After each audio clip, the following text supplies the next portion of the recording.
Hello, everybody. Welcome to the TriStar Gym channel. Today's episode, we're doing an AMA. I did a surprise AMA today. No heads up this time. I want to keep you guys on your toes. Make sure you guys are always alert. Let's see if Shiz pops up. He pops up every single AMA. Let's see if he pops in tonight. I did a surprise podcast because tomorrow I'll be doing that Sneeko podcast that everybody's been asking me to do. Tomorrow I'm scheduled to work podcast with Sneeko. So guys, look out for that. I'm not sure exactly what channel it's going to be posted on, but or when it's going to be posted, but we're supposed to be filming tomorrow. So that should be a lot of fun. Guys, make sure to use promo code LevelUp50OFF. Go to jujiclub.com. Get any one of the videos. Make sure to get a man's guide to throwing a punch. If you're not boxing, if you don't know how to throw a punch, it's the best video possible. It teaches you how to warm up, how to practice your technique, boxing techniques, and then how to do your workout. It comes with a PDF. Make sure you have a boxing routine. It's the best way to get in shape. The heavy bag is the best cardio ever. Nothing is better than the heavy bag. Actually, in calories per second, it ranks second, only after sprinting. Okay, it's the best way to get in shape in terms of cardio. You warm up with technique. You drill your boxing. I teach you how to work the bag, etc. How to punch, how to kick, how to block. Excuse me, not how to kick, how to block. How to slip, everything. And then, of course, how to condition. What you should do after a boxing routine. Make sure to pick it up. Use the promo code. Don't forget to use the promo code. Then message us begging for the promo code. It won't happen. Okay, we close that door. Now you got to put the promo code first. It's LevelUp50OFF. It's on your screen. It's in the description. Guys, lastly, tsdorms@gmail.com. The TriStar Gym Dorms. If you want to come and train at TriStar, book your stay at the dorms. Do your next training camp at the dorms. Stay 1 weekend. Stay 2 months. Message them. Tell them how long you're going to stay. They're going to give you the availabilities. And then all you got to do is show up and train. Okay, guys, with that said, let's start now talking about fitness, training, MMA, cryptocurrencies. Out of control right now. Cryptocurrency. Bitcoin hitting all-time high day after day. I haven't checked it today, but the last I looked, I think it was 89,000, the all-time high. 89,000 US. That's over 121 Canadian. I'm just doing the rough math here in my head, but it's over $120,000 Canadian a Bitcoin. Not long ago, we were at, maybe a year and a half ago, we were at 1720. The bottom was 17,000 for Bitcoin. 17,000.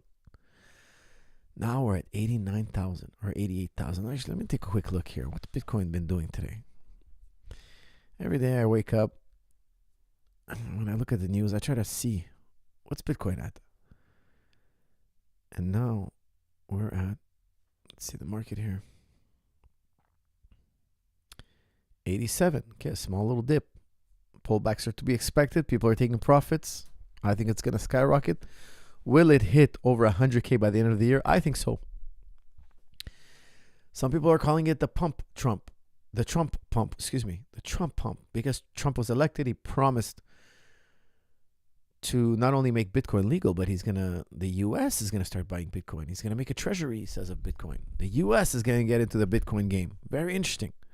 All right, guys, with that said, give me the best questions you got. Fitness, MMA, jiu-jitsu, boxing, everything. And anything. I heard the Jake Paul fight is this weekend. Am I correct? Salam alaikum to you all. All right, guys. Do ex-fighters end up broke? That's from RT.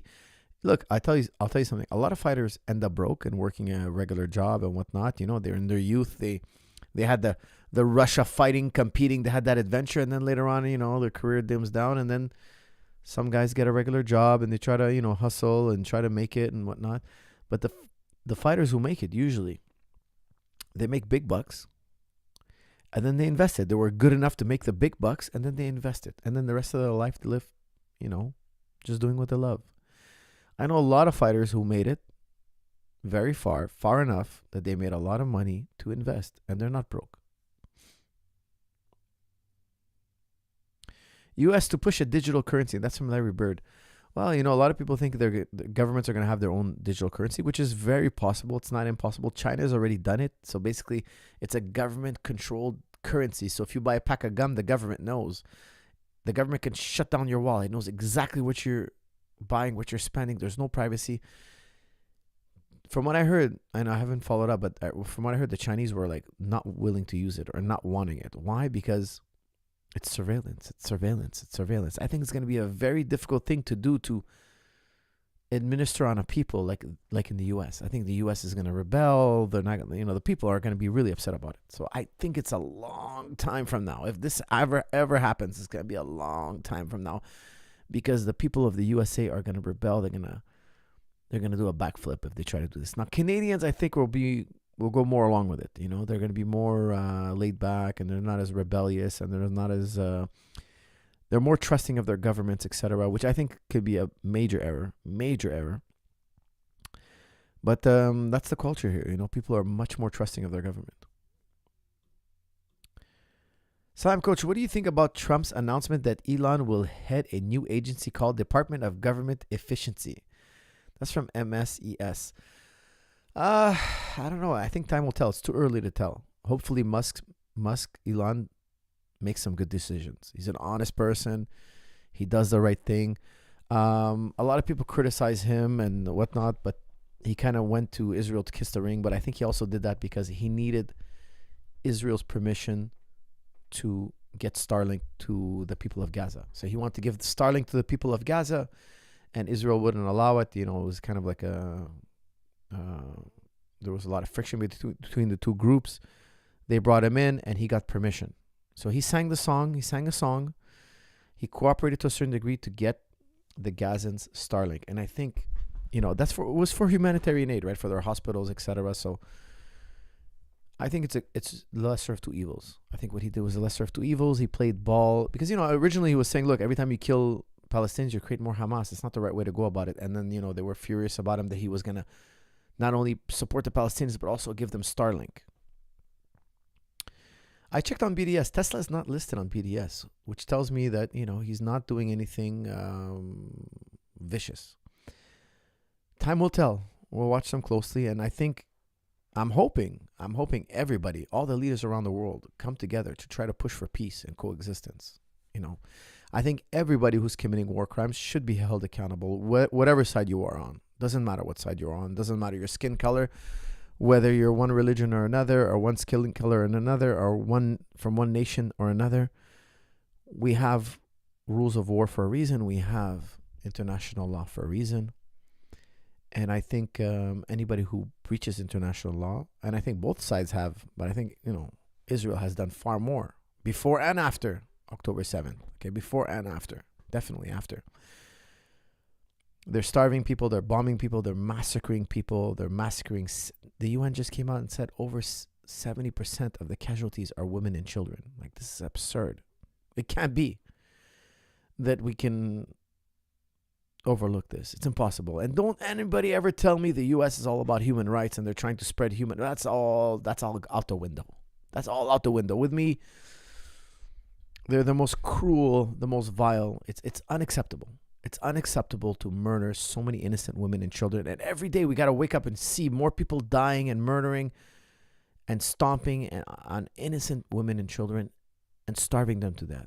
It's an insane new chapter in human history where people are, and we've never had such a documented amount of, we've never had such a documented genocide. Never.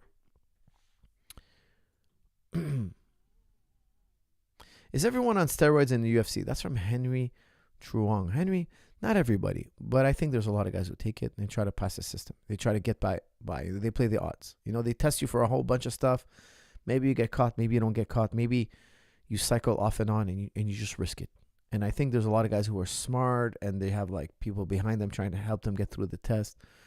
But whenever you have money and whenever you have big bucks on the table, you're going to have people trying to cheat. So I think it's true in NBA, NFL, of course, NFL, the injury rate is 100%. So it is in MMA. You want to get back on the field. You want to get back in the octagon. You want to make that money. You want to win your fights. People are going to cheat.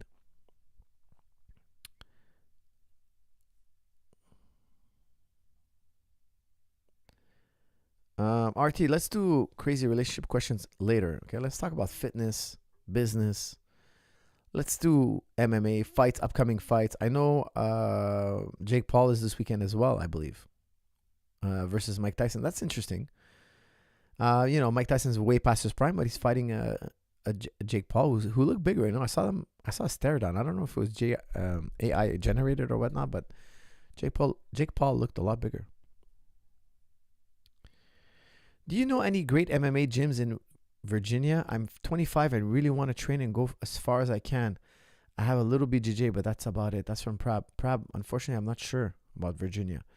I know Ryan Hall is not too far from there, but he's West Virginia. I don't know how far of a drive it is for you, but I will go check him out.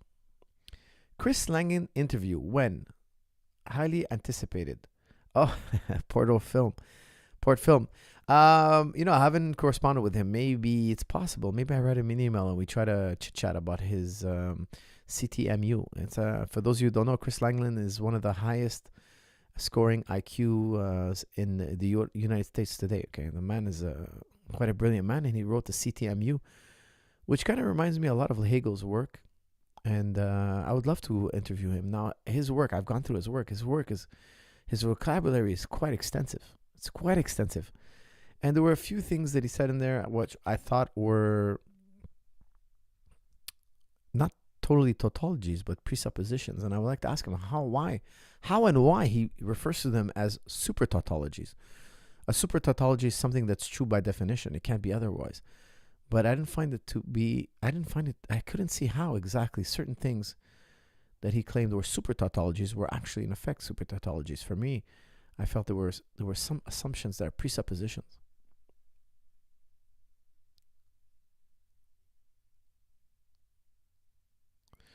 Jones fights Pereira. Then Tom gets a fight in. Then Jones versus Tom. That's from Ghost. I don't think Jones is ever going to fight Tom. I personally don't think so. I think he's going to retire or go back to 205. I don't think he ever fights Tom. I think it's too dangerous of a fight now. Thoughts on Bill Gates? ? That's from Hubert. What's new with Bill Gates' life? I don't know much about him. Bill Gates. Well, is there something new about Bill Gates? Let's see.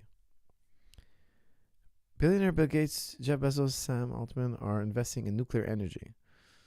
Honestly, I don't really know much about Bill Gates.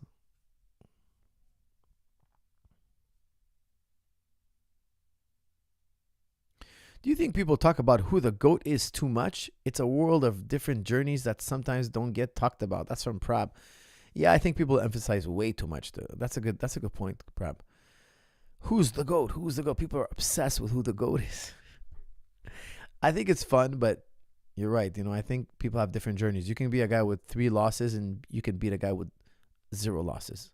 People will think the guy who has 0 losses is the GOAT, but those 3 losses pushed that fighter. He learned something. He matured. You're right. His journey was different, but in the end, who's the better fighter? They have to fight, So, of course, people are always going to speculate. It's fun, but I think you're right. I think sometimes people make way too much of it.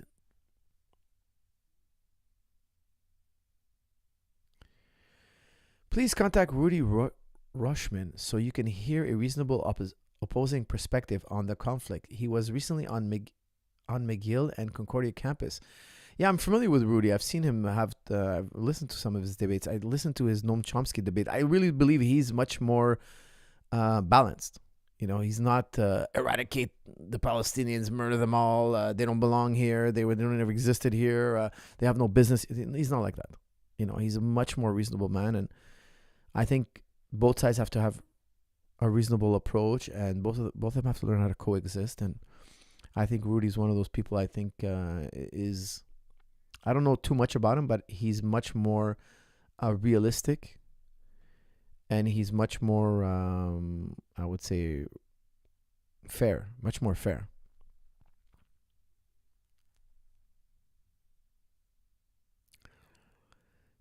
I did not want. Okay.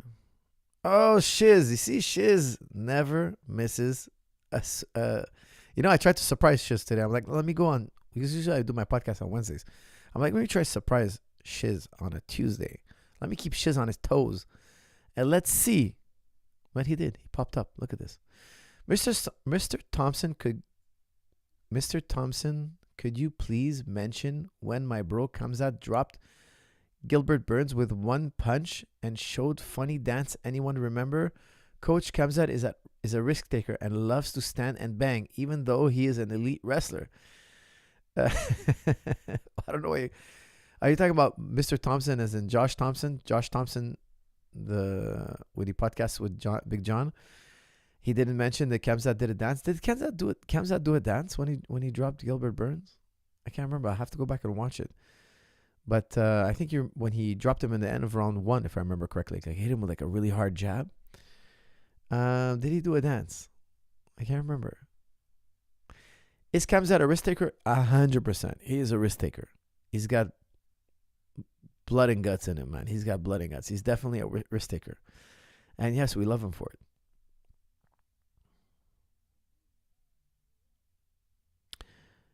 Coach, what do you think about Carlos Prates? So far, he looks very impressive. That's from Felix. Yes, I was actually quite shocked at his knockout over... I mean, I know he knocks out everybody, but the knockout that he landed last Saturday was just incredible. It's just like lights out. He just grazed the top of the head. And it was lights out. He's going to be a problem, guys. He's going to be a problem on 170. He's going to be a real problem. That boy's got the touch of death. Hello for us, huge fan. Question, I'm a right-handed beginner, but I feel more comfortable in southpaw. Should I keep training like that or just orthodox? That's from BM. BM, I will tell you, fight southpaw if you feel more comfortable southpaw. You're a converted southpaw. That's what they call them. And there's nothing wrong with that. And a lot of people think that you should put the power hand forward. Bruce Lee thought you should put the power hand forward. Emmanuel Stewart, a boxing coach, he thinks you should put the power side forward. So I personally like switching stances, but I keep the power side back, and then I switch stances as I'm trading. I only switch stances temporarily when I'm switching stances. I don't stay in a southpaw position, but I would explore southpaw position and switching stances a little bit. I think that's the ultimate, especially for MMA.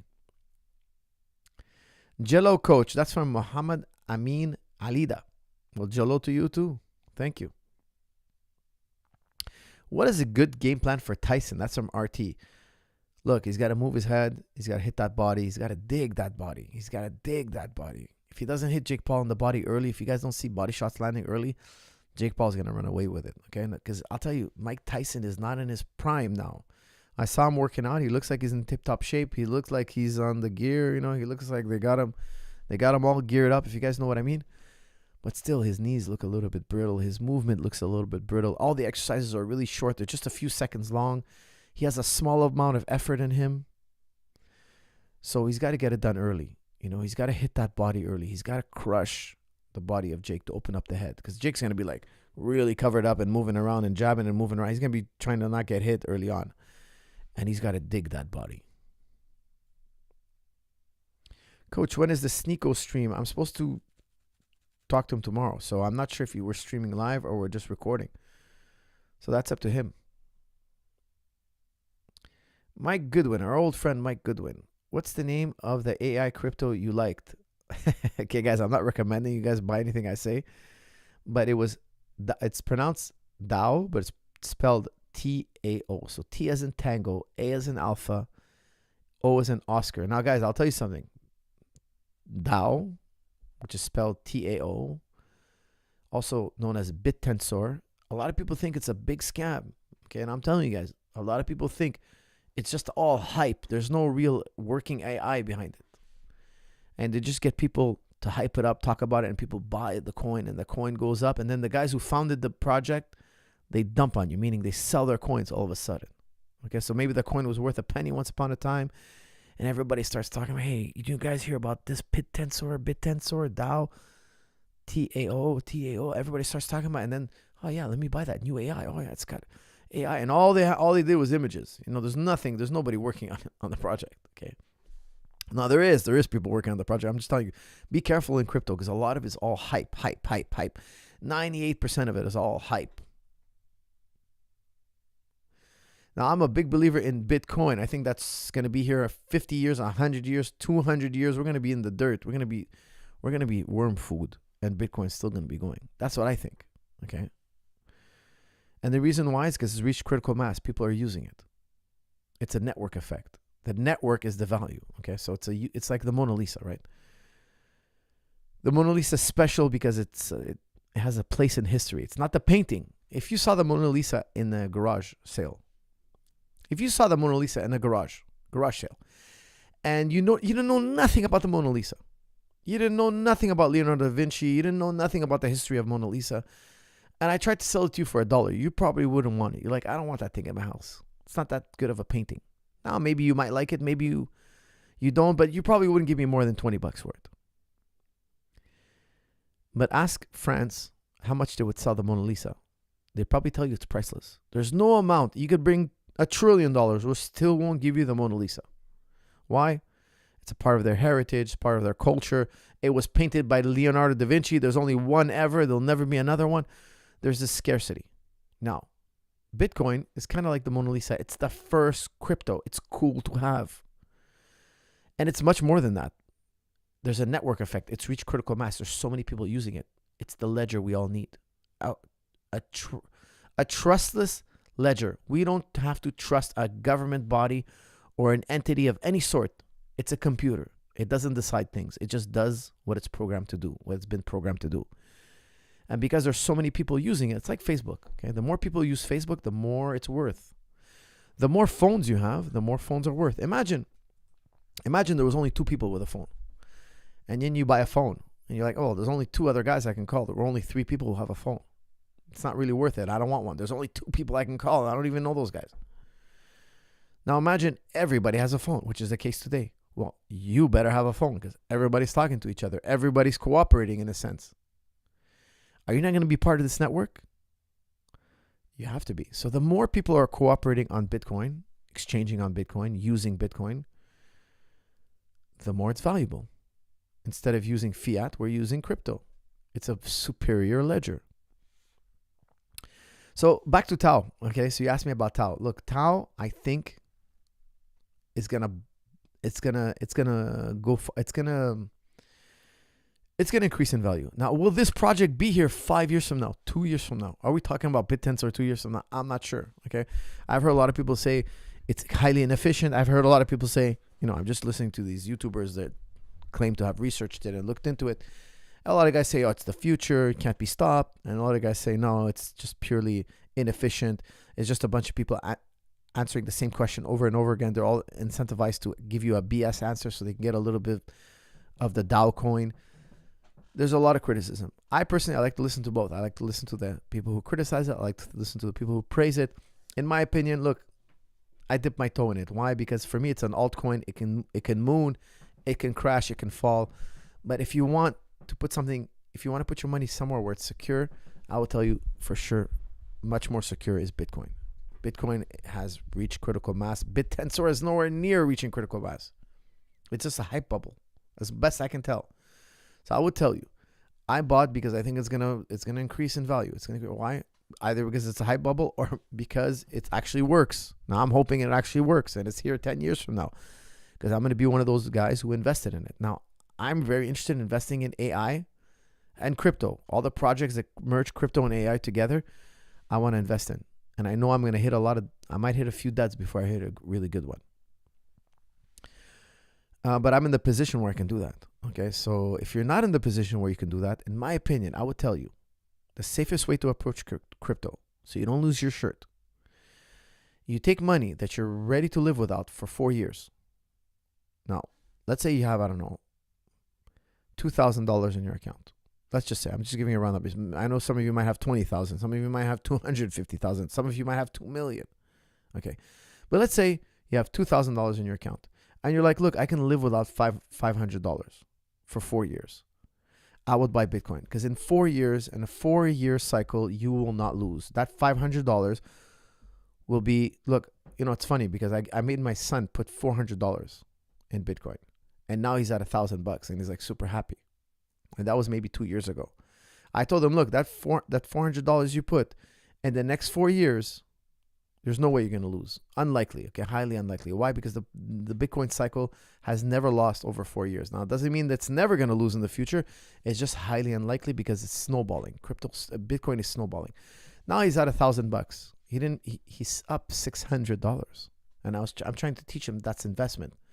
So like the other day, he brought me like $400 more. He's like, yeah, put it all on Bitcoin. I'm like, no. Now it's hot Bitcoin. You'd be buying the top. You gotta wait for it to go up. Then it's gonna pull back. People are gonna take profits.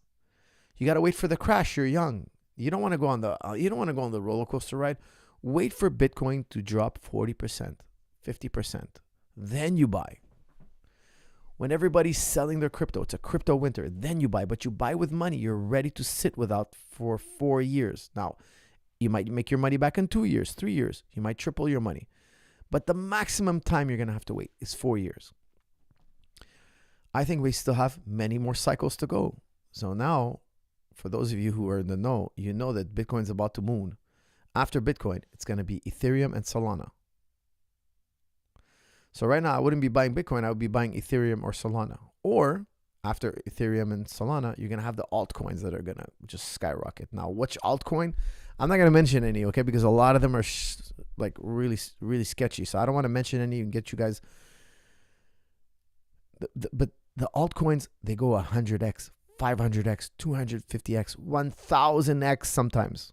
But they're highly risky. Which one is it? There are thousands of them. That's the tricky part. Okay, now I would tell you much safer is Bitcoin. Or if I was to buy more right now, I would probably buy Solana or Ethereum. Because they're always following Bitcoin. So Bitcoin's it's already on the trajectory. You're going to get more times your money, in my opinion, with Solana and Ethereum. And Solana and Ethereum also create yields. You can stake them, which is amazing.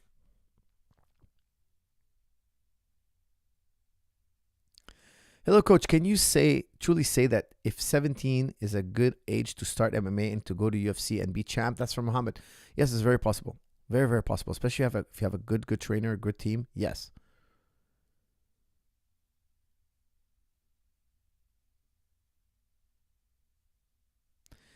Favorite protein powder? I like ISO Gold. That's from Hassan. Hassan, actually, let me get my protein powder right now. Give me 1 second.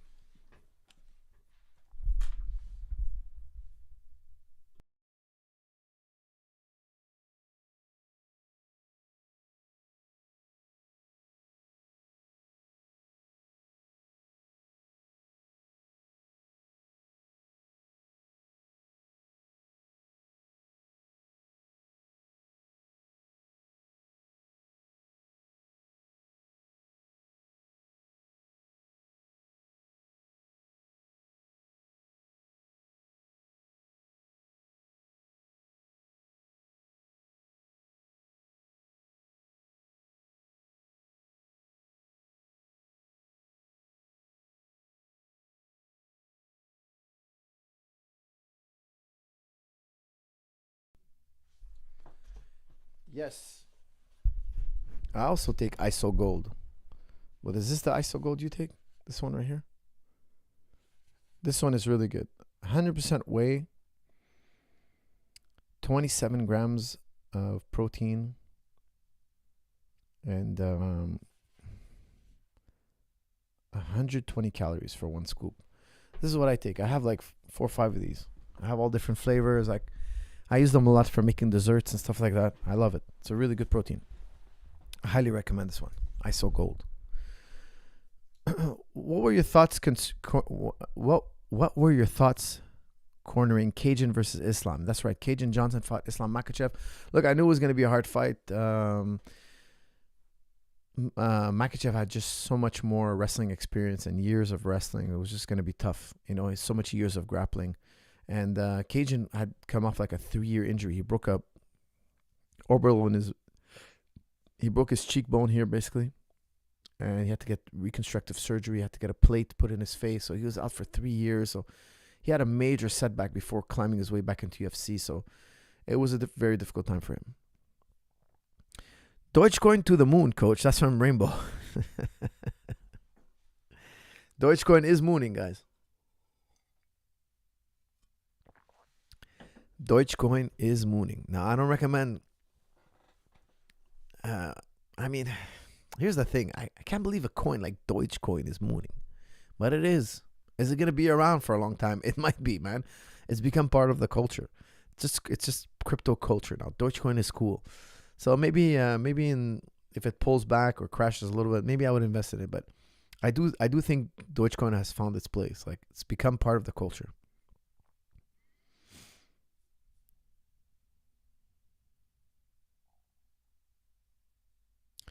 Have you read Safidin, Amos, Fiat, Gold, and Bitcoin Standard Books? Interesting theories on how Bitcoin is anti-riba. That's from Simas. Yes, I agree with you. It's anti-riba for sure. Anti-riba, guys, is excessive interest. I can't believe that. I heard some Muslim preachers say, "Oh, Bitcoin is haram. Bitcoin is haram." I think it's completely wrong. I mean, Yasser Qadi says it's halal. Like, they're trying. Some people are trying to say, "No, don't use Bitcoin." Bitcoin is the solution we need. I can't believe that. What do you want us to? You want us to pay interest to the bankers? You want us to bow down to the banker and give him everything we have and just put him on top of us forever for another 1,000 years? The banker's going to sit on our heads. That's insanity. Bitcoin is going to usurp. It's going to pull the rug out from under the. Bitcoin will pull the rug out from under these bankers. These bankers are shaking in their boots. Bitcoin one day might rise. Now they're laughing at it, they're dismissing it, but in a few generations, or maybe even in our day, we could see Bitcoin topple the banking system. It's on the lips of Donald Trump. Even Donald Trump is saying the U.S. now is going to have a treasury of Bitcoin. It's incredible. Now, yes, it'll now the bankers have a new competition. Why would I buy fiat dollars? Why would I work for fiat dollars? In the future, we're all going to want Bitcoin. Why? Bitcoin ultimately is deflationary because there's only 21 million Bitcoins. Many of them have been lost as well. Maybe they estimate about 18 million. After everything is said and done, there's only going to be 18 million. Well, guess what? Every time you want a Bitcoin, you're going to have to get somebody to sell you it, and he's going to have to divide his. And we're going to have to divide and divide. Every time we divide Bitcoin, it becomes worth more and more because more people want a limited supply. Well, the government's just always printing money. No matter how much you work, he just prints money. And when he prints money, he's indirectly diluting you. And therefore, he's indirectly taxing you. The government doesn't need to go and tax you directly. All he does is print more money. He's just basically indirectly diluting you. He's always going to be richer. The banker is always richer than the government, and the government's always richer than the people. Why on earth would we want the banks to be sitting up high collecting interest? You know that if you took all the money in all the world,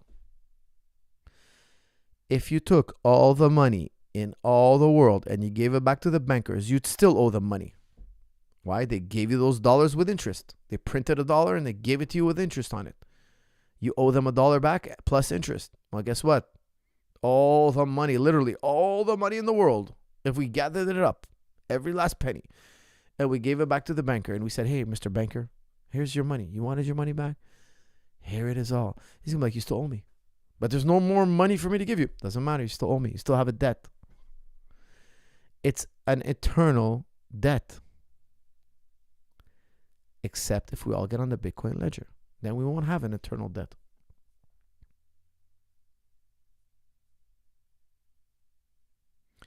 Can Tyson beat Jake? That's from Brandon. Yes, of course it's possible, but he's not what he used to be. Let's see what he looks like in the ring. My worry is that as time passes, he's gonna get fatigued, his knees are gonna give out. I wouldn't be surprised if his knees give out. He has bad knees.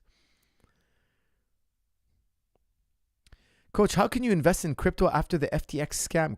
That's from Pierce. Pierce, I buy crypto off an exchange. I don't keep it on an exchange. Okay, you have to have cold storage. You have to have a ledger or a Trezor. Don't leave your money on an exchange. Okay, so you buy your money, you buy your crypto on an exchange, and then you put it in a cold storage. You got to research cold storage. Don't leave it on a wallet on your app or on your phone. Don't leave it up on the exchange. If you don't control your keys, that's not your Bitcoin.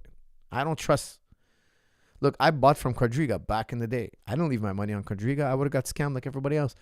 I bought my Bitcoin. I took my Bitcoin right off. I bought my Bitcoin. I took my Bitcoin right off Quadriga right away. Put it in cold storage. When the scam happened, I kept my coins. I didn't lose my coins. Why? I have cold Storage.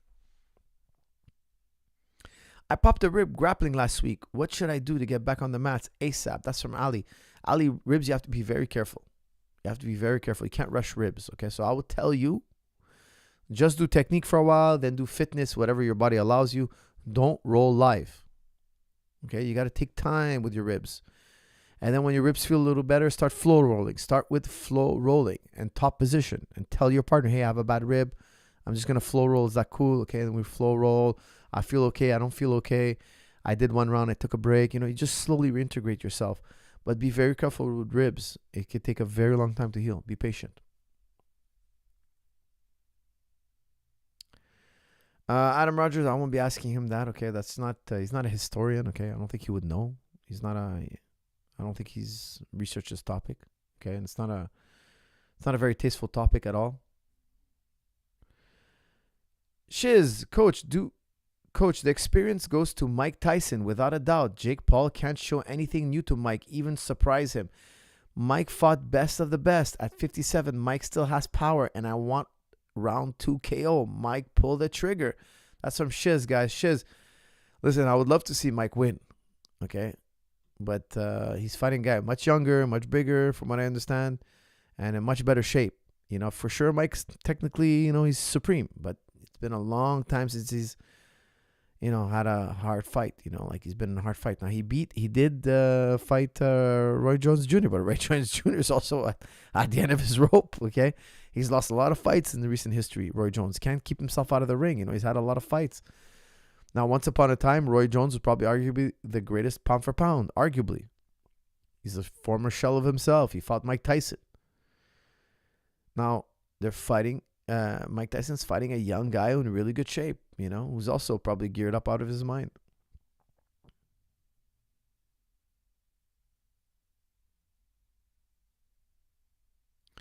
You think the bankers don't have crypto rigged? LOL. That's some Port film. Port, you should familiarize yourself with what Bitcoin is. Okay, Bitcoin is an open ledger. They can't have it rigged. They cannot. You're misunderstanding what Bitcoin is. How can the bankers control Bitcoin? How? It's an open ledger. I have a copy of the ledger. You have a copy of the ledger. Everybody around the world has a copy of the ledger. The ledger is transparent. The ledger in your bank is not transparent. I can only see what I have on the ledger. I can't see what the bankers are doing. I can't see what you have on the ledger. It's not transparent. The bankers, they've been caught cheating. Look it up. Okay, bankers have been caught cheating the ledger. Just recently, TD Bank was a TD Bank. They were charged like $50 million. Hold on, let me look that up. Okay, hold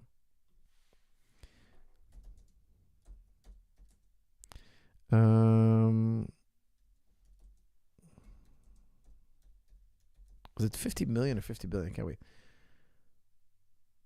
Fine. Which? TD Bank fined $3 billion. $3 billion. TD Bank. U.S. after pleading guilty in historic U.S. Hold on, let's see this. Let me open this up. Money laundering case. Okay. I'm not going to read the whole article, but look. Banks get caught cheating. That's really recent, by the way. This is October 10th, 2024. Okay. Banks get caught cheating all the time. Okay. Not all the time, but there's all sorts of scams. Don't forget 2008. There's all sorts of things that go on and they mess with our money. Bitcoin, familiarize yourself with Bitcoin. It's an open ledger. If I send you a coin, the whole network sees it. They all have to verify it. That block is verified by over and over again by a bunch of verifiers, and they get paid for it. That's how they crack the codes. They verify it, then they get a little reward. They get a little coin for it. Okay, there's a transaction fee, and they can mine the block. It's completely transparent. The bankers have no control over it. The bankers cannot manipulate it. It's an open ledger. Bitcoin is basically, think about it, it's like the Lilliput strategy. There's no central office. It's on everybody's computers. It's decentralized. Okay, it's a little bit on my computer, a little bit on yours, and the network polices itself.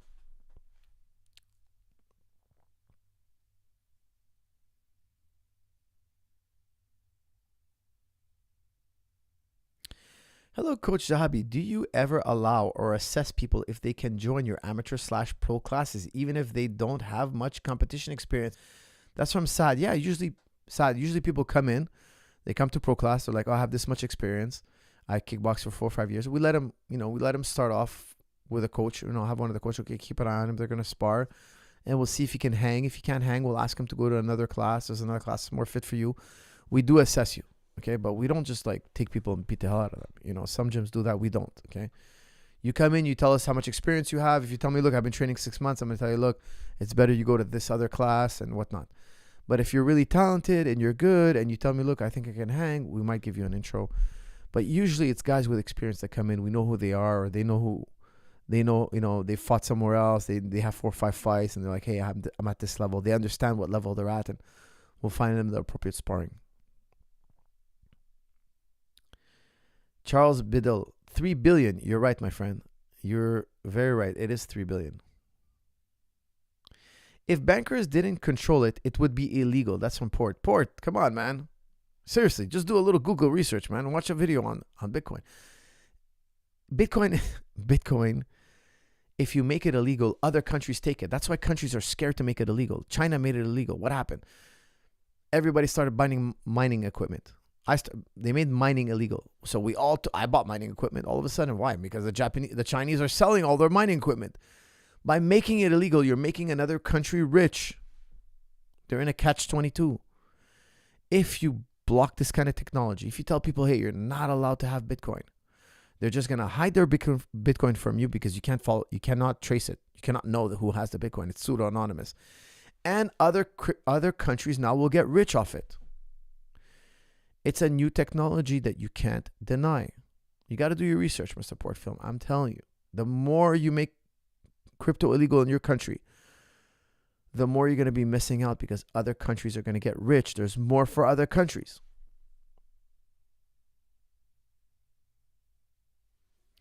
The internet is centrally controlled, therefore so is Bitcoin. That's from Portal. No, you'd have to turn off the internet. Now, do me a favor. Start a movement where you tell everybody, hey, I want to turn off the internet. You're going to have riots in the street. It won't be long.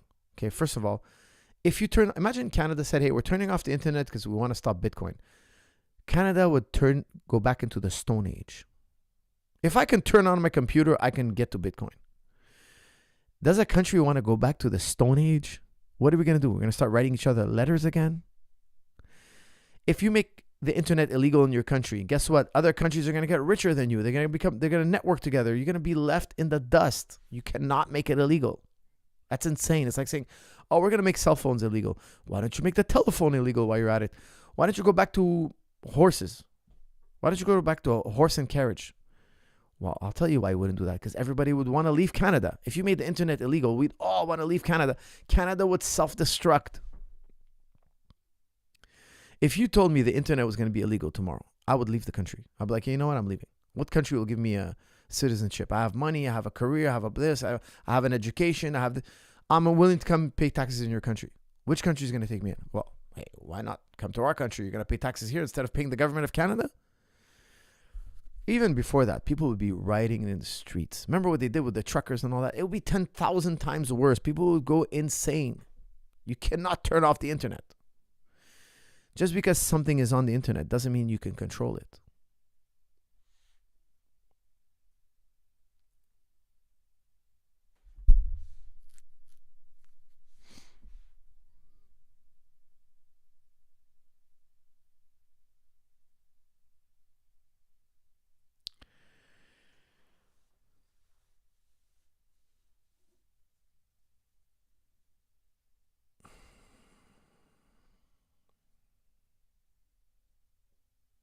Why do you think they're trying to ban crypto? That's from Student of Life.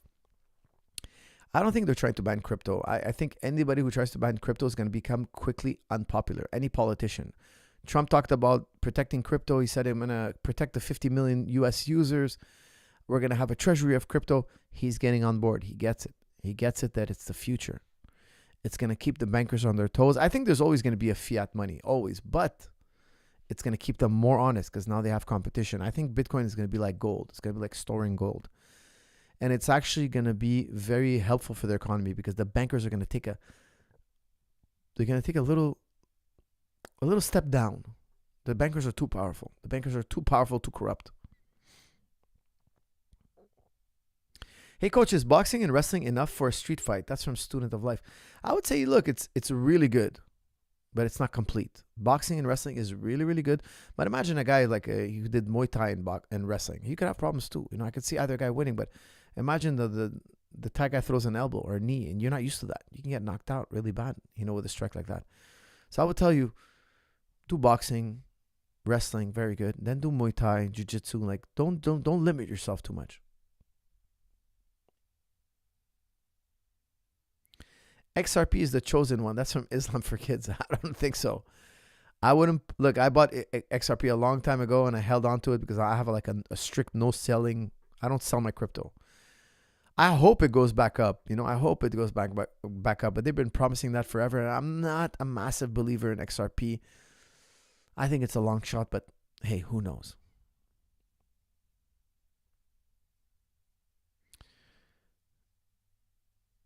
Coach, can you play the ukulele? That's from Larry Bird. No, Larry Bird. I do not play the ukulele. The Federal Reserve will never allow crypto to flourish. That's from Charles Biddle. Well, Charles, Bitcoin is literally the greatest asset in human history. Hold on a second here. Hold on a second. Let me ask ChatGPT. Okay. Hey, Chat, what is the greatest performing asset in history?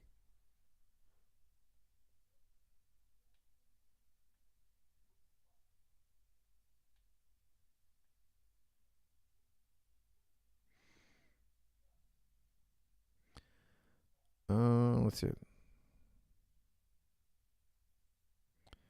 No, it's talking about stocks. I didn't get it. ChatGPT totally flopped. The average annual return of the U.S. stock market has been around 10% since the year 20. 10% is nothing for Bitcoin. Bitcoin went up 10% yesterday. Like, it's nothing. No, I just got it. Okay, let me ask you. Didn't Bitcoin outperform that? Didn't Bitcoin outperform?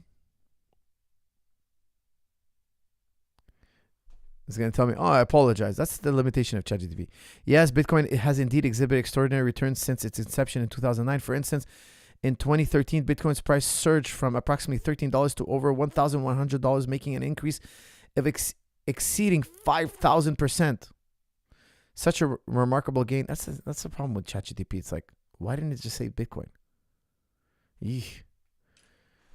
Guys, Bitcoin far outperformed any asset in history. Yet still people think, oh, the Federal Reserve, they can just control it when they want. They can't. It's out of control, guys. It's the invisible hand. Adam Smith, Wealth of Nations. The invisible hand will always win. He's the father of capitalism. Bitcoin is the most capitalist invention in history. It's the most capitalist invention in history. It relies on the invisible hand. Let the market decide how much this coin is worth. The market is telling you it's worth about $89,000 US per coin. That's what it's telling you. In 2009, it was worth pennies. That was just 2009. It has not even been 20 years. It has not even been 20 years.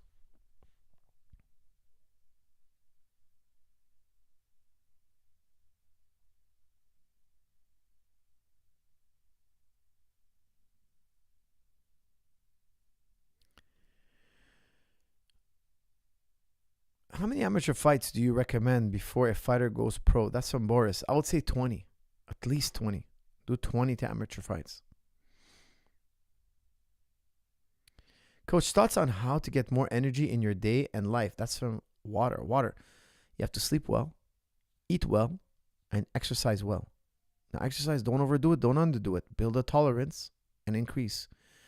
Get a good, I really recommend doing a high protein, low fat diet. High carb, high protein, but low fat. And make sure you sleep properly. And I will tell you this, look, add some raw foods to your meals. Okay, add salad, fresh fruit. Don't just eat cooked foods. That'll really increase your energy.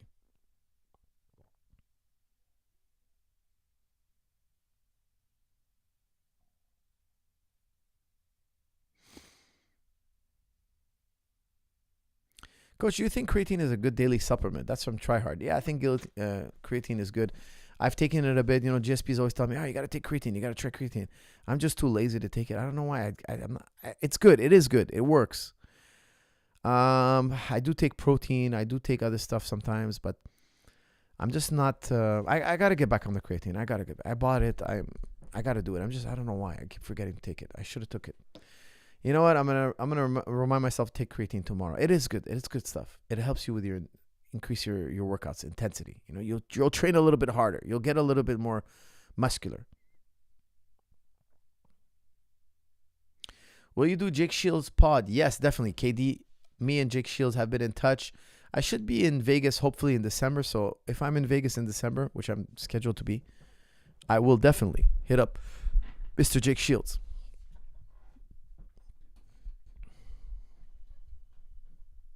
Guys, I did film Half Guard Made Easy. It is coming out. Hopefully it will be released next week. It is filmed. It just has to be edited and made pretty. And it should be released next week. Okay, so my next video to be released is Half Guard Bottom. Half Guard Bottom Made Easy. Okay, it's all advanced basics. Doing the basics, but super well, super detailed, perfectly. Coach, do you take vitamin D3? That's from Azam. No, I don't take vitamin D3. I don't know what that is exactly. I'm not sure what it does.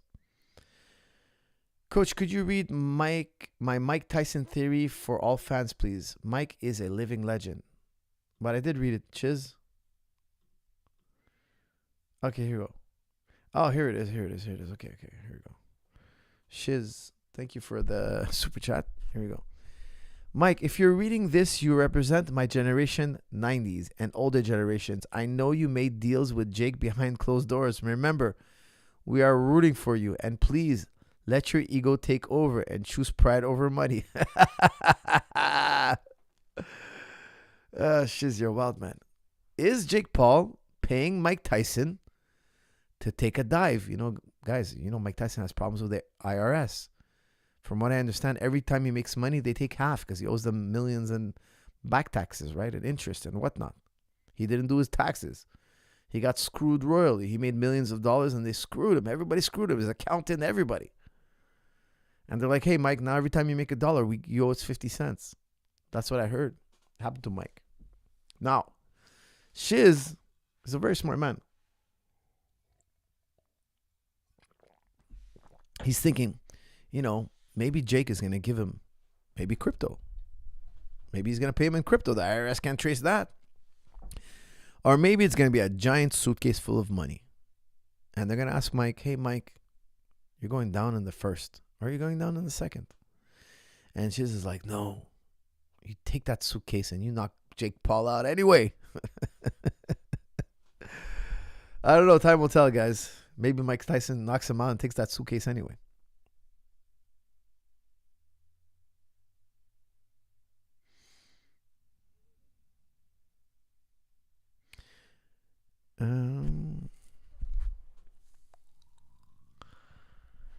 Coach, thoughts on Dr. Mike Isratel's training philosophy? He is bodybuilder, but recently went on Nicky Rod's podcast. That's from Shams. No, I haven't heard that podcast. I'll try to check it out, but I really haven't heard it. Salam, Coach. Please make dua for my job interview. That's from Huzi. Inshallah. Ameen, brother. You're my goat, Coach. That's from OG Mud. Thank you. I appreciate that.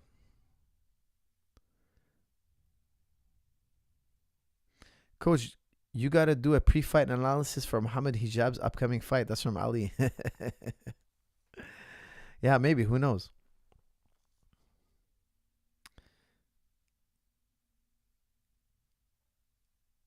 Coach, what do you think about marrying a woman that earns more than you? That's from Muaz. What do we need a prenup for? It's love. Love is love. Love knows no prenup. Why do we need a prenup for? Tear up that prenup. If she makes more money than you, why do you need a prenup? Now, if you make more money than her, welcome to airtightprenups.com. No, I'm just kidding. Look, there's nothing wrong with it if she makes more money than you.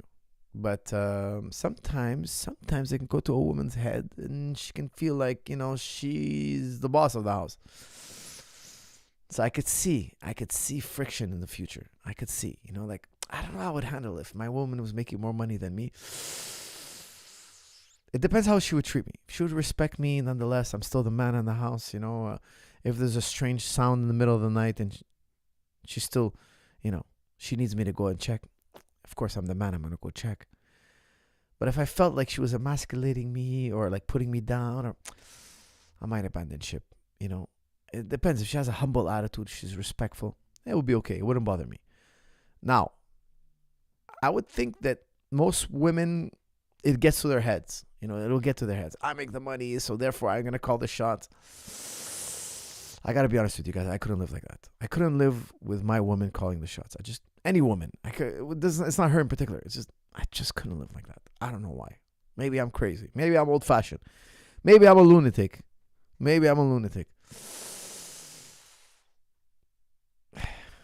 That would suck. Mike Rizatel has a great gym content, but he has a second where he talks politics and philosophy. Unfortunately, he has an insane politics. He thinks the U.S. should police the world. His gym content is gold. That's from Hassan. Well, we don't want the U.S. to police the world, Like, why would we want them to police the world? That's insane. It's like, we got to have one country tell the rest of the world how to live and how to be. I don't think that's right. No, there's different countries because we want to live in different ways. Not everybody wants to live like they live in the U.S. Not everybody wants to live like they live in China. Not everybody wants to live like they live in wherever else. And if America is the standard, man, I don't want to be part of it. When they asked Noam Chomsky, who's the greatest threat to world peace, he said, the USA. So, I have a high respect for Noam Chomsky. High respect. He's the most cited scholar in history. He's not a madman. Okay, he's not a crazy guy. He doesn't just say that because he dislikes the U.S. He has no ill will towards the U.S. He's a very well-educated man who's wrote many books on the U.S. Many books, and he just talks about how the U.S. They have over 100 military bases around the world, and they want resources. They want resources for cheap, and they do what it takes to keep the American population, or a select few in the American population, filthy rich. Now, in the U.S., the average citizen consumes 10 times more than the average world citizen. Think about that. In the U.S., they consume 10 times more than the average world citizen. That's a crazy amount of consumption.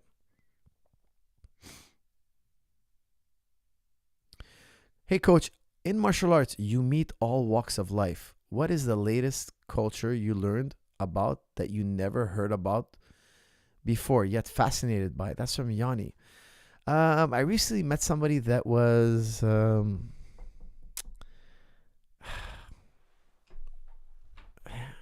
what was it? Malawi? Hold on a second.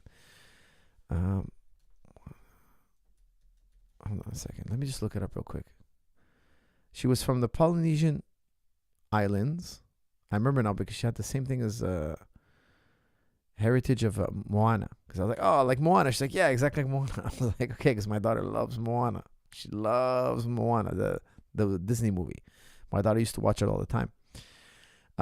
Yes, I met a Polynesian person, and I haven't met too many Polynesian people in my life. I followed Noam Chomsky too. Brilliant man. That's from William. Yes, absolutely a brilliant man. Maui people. Yes, Maui people, my friend. Hey, Coach, how was your experience in Edmonton? That was amazing. Jake Guman. My experience in Edmonton was amazing. I got to hang out at Wolf House, guys. Shout out to Wolf House. Ryan Ford, thank you for taking good care of us. I gave a seminar on Halloween night. A bunch of people showed up. We had a good training. Lots of fun in Edmonton. The fights were amazing. My brother Ayman, he beat Munoz in a unanimous decision. The fans in Edmonton were chanting Zahabi. They're chanting our last name. That was pretty cool. I thought that was really heartwarming. And then all of a sudden they started chanting F Trudeau, F Trudeau throughout the fight. So they went from chanting our family name to chanting F Trudeau, and then throughout the whole night they were chanting F Trudeau, F Trudeau.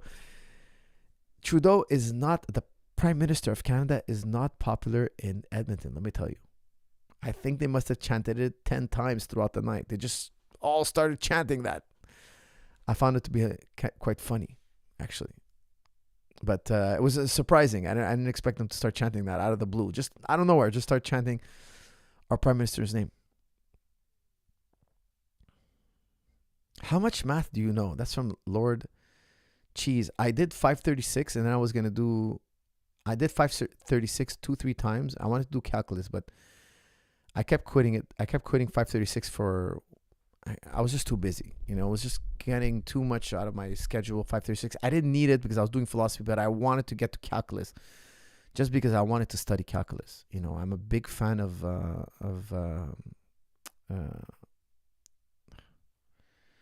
Leibniz, of course. I always mention Leibniz on this channel all the time. And people say he claims to be the inventor of, there's a big controversy on who invented calculus, Leibniz or Isaac Newton. I won't get into it. It's a whole story. But I wanted to get to calculus. So it's 536, then calculus 1. But 536 was just taking too much out of my schedule. Of course, at the time, I was training professionals. I was getting my degree. I didn't need it from my degree, so I ended up dropping it. Then I told myself I was going to take it again because I wanted to get to calculus. I really wanted to do calculus. And it was just too much time and energy. I had too much going on, so I had to kind of cut classes. And I always ended up cutting math because I didn't need it, and it was taking a lot of my time. Even though I'm a lover of math, I love math. It just takes time. You have to have time in your day to sit there and go through it all. Is K-guard the best guard for MMA/self-defense? That's from Real Truth. If I had to choose one guard, I would choose K-guard. So yes, my answer to you is a resounding yes.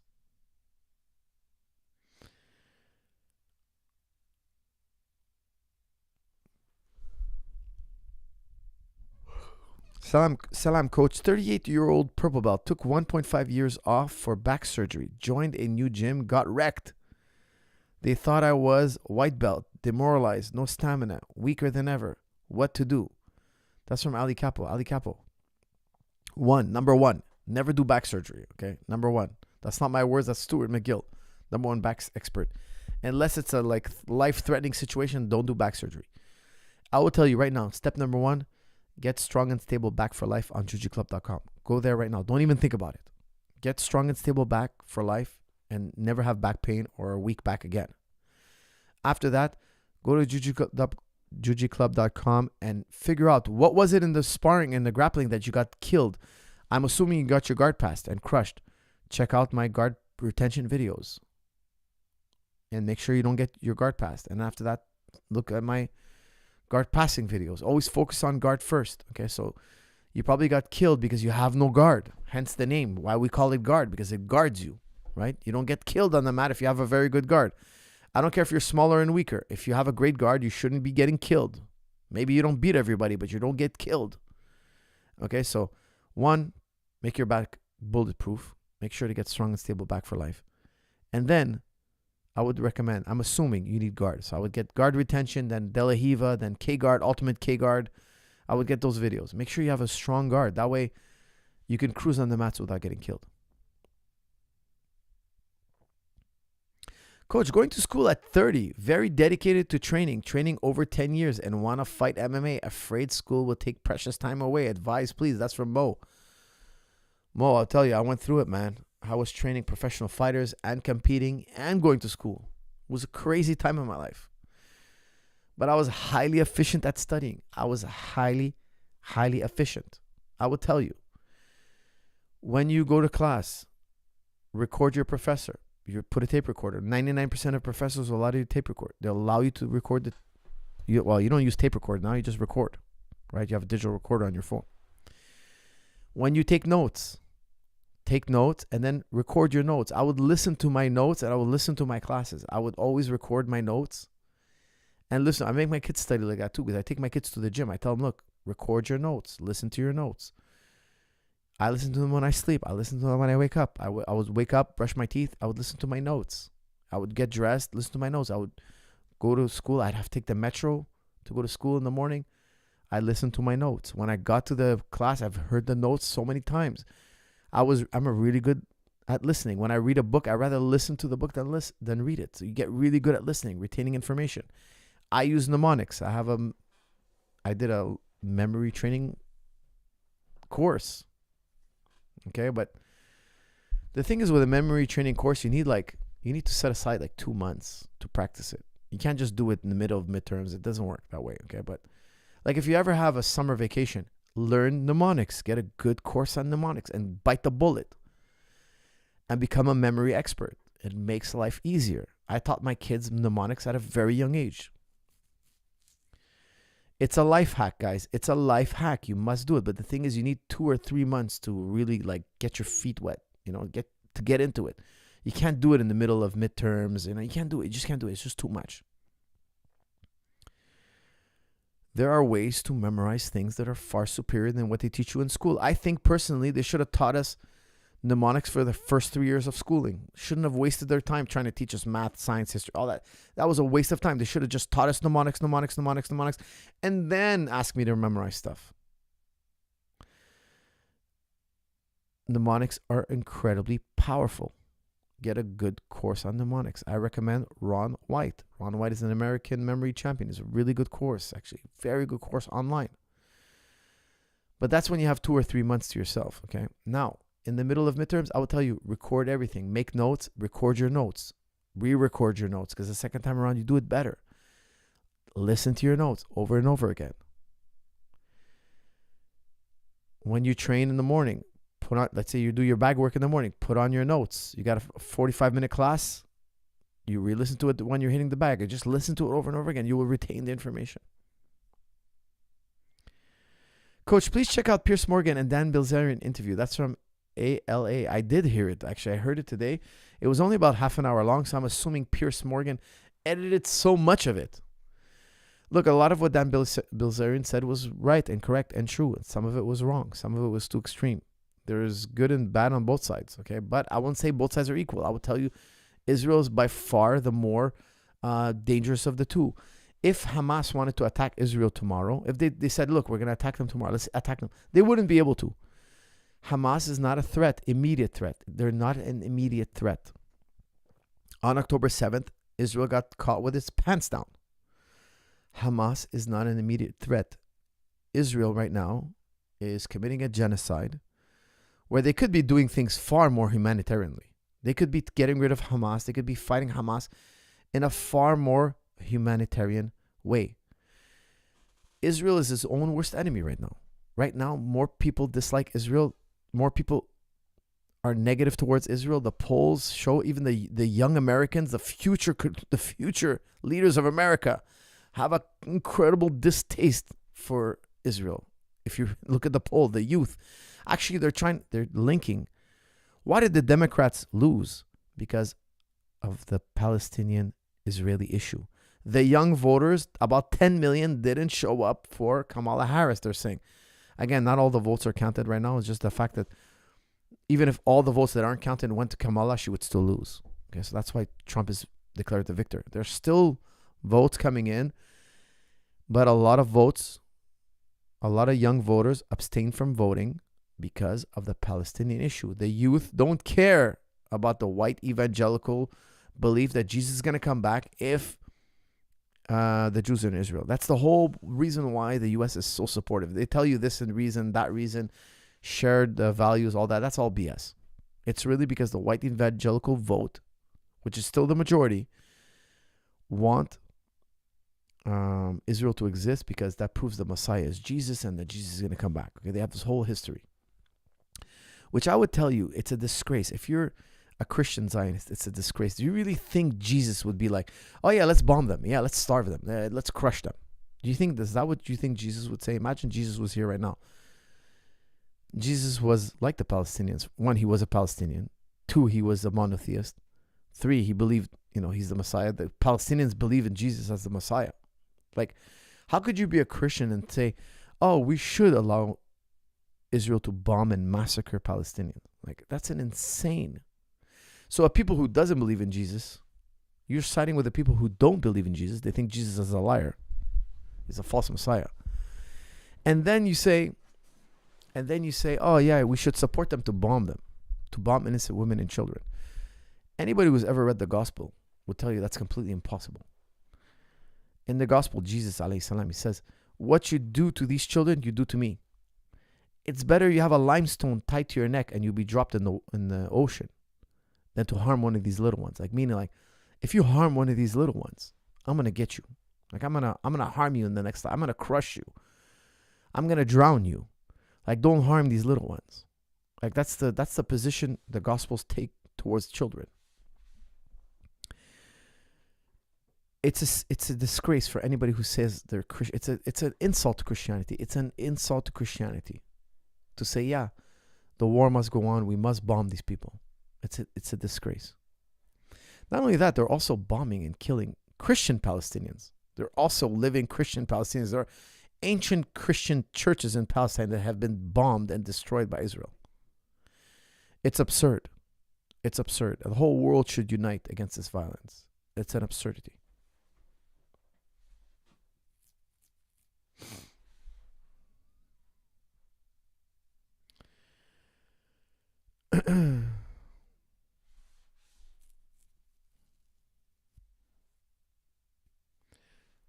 Coach, how to be a black belt investor? That's from Asgar. Asgar, black belt investor.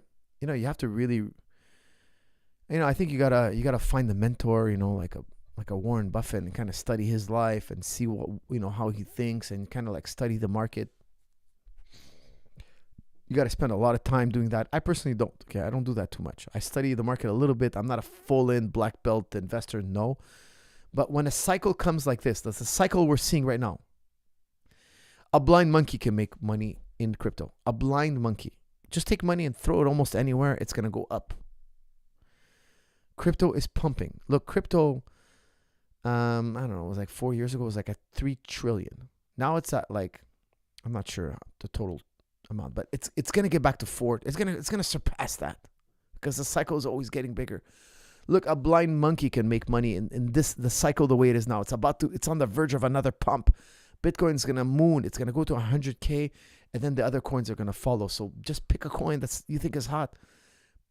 Listen to these crypto guys. A lot of them are pumping. Okay, a lot of them are just like they own the coin, so they're trying to pump their own coins. So be careful. Do be careful. Do your own research. Like, really look into it. But I'll tell you something. The projects that have been around, the projects that have pumped in the past, and are going to pump again, in my opinion. In my opinion, they're going to pump again. It's just like so easy to make 20-30% in the market, in a crypto market, in this type of cycle. This is a super cycle, guys. It happens every 3 to 4 years, okay? It happens every 3. It's happening again. I'm telling you, it's going to happen again. Bitcoin is going to hit 90K easy. It's going to hit 95K easy by the end of the year. Easy. It's at 88, 89. It's fluctuating. 100K is not out of, it's not out of sight. It's there. It's right there. 100K is going to be right there. There's going to probably be some resistance at 100K because it's 100, right? It's like so like it's such a mental block because it's going to be 3 digits. You're paying 3 digits for a coin. But that's going to be the new normal 4 years from now. 100 will probably be the bottom.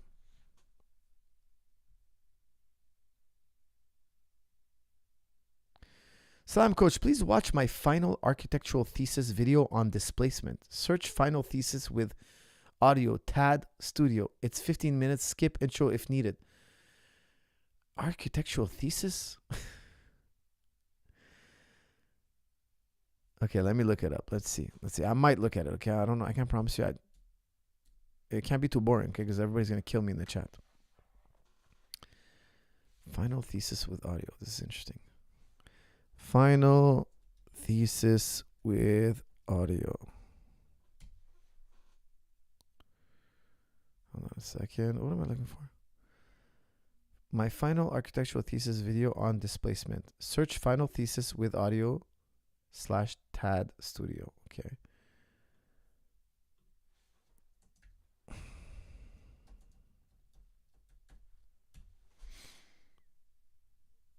Okay, I'm not finding it. Final thesis with audio / TAD.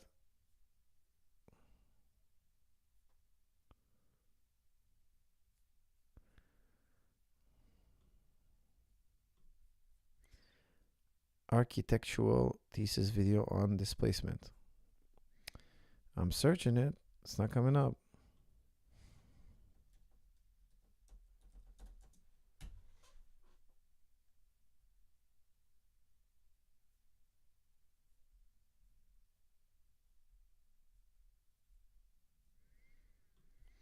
Sorry, Tarvez, it's not showing up, bud. Search final thesis with audio, TAD Studio. That's what I put. Let me just double check.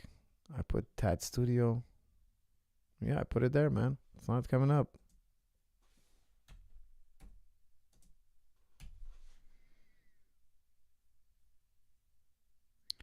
Okay, I found the channel TAD Studio.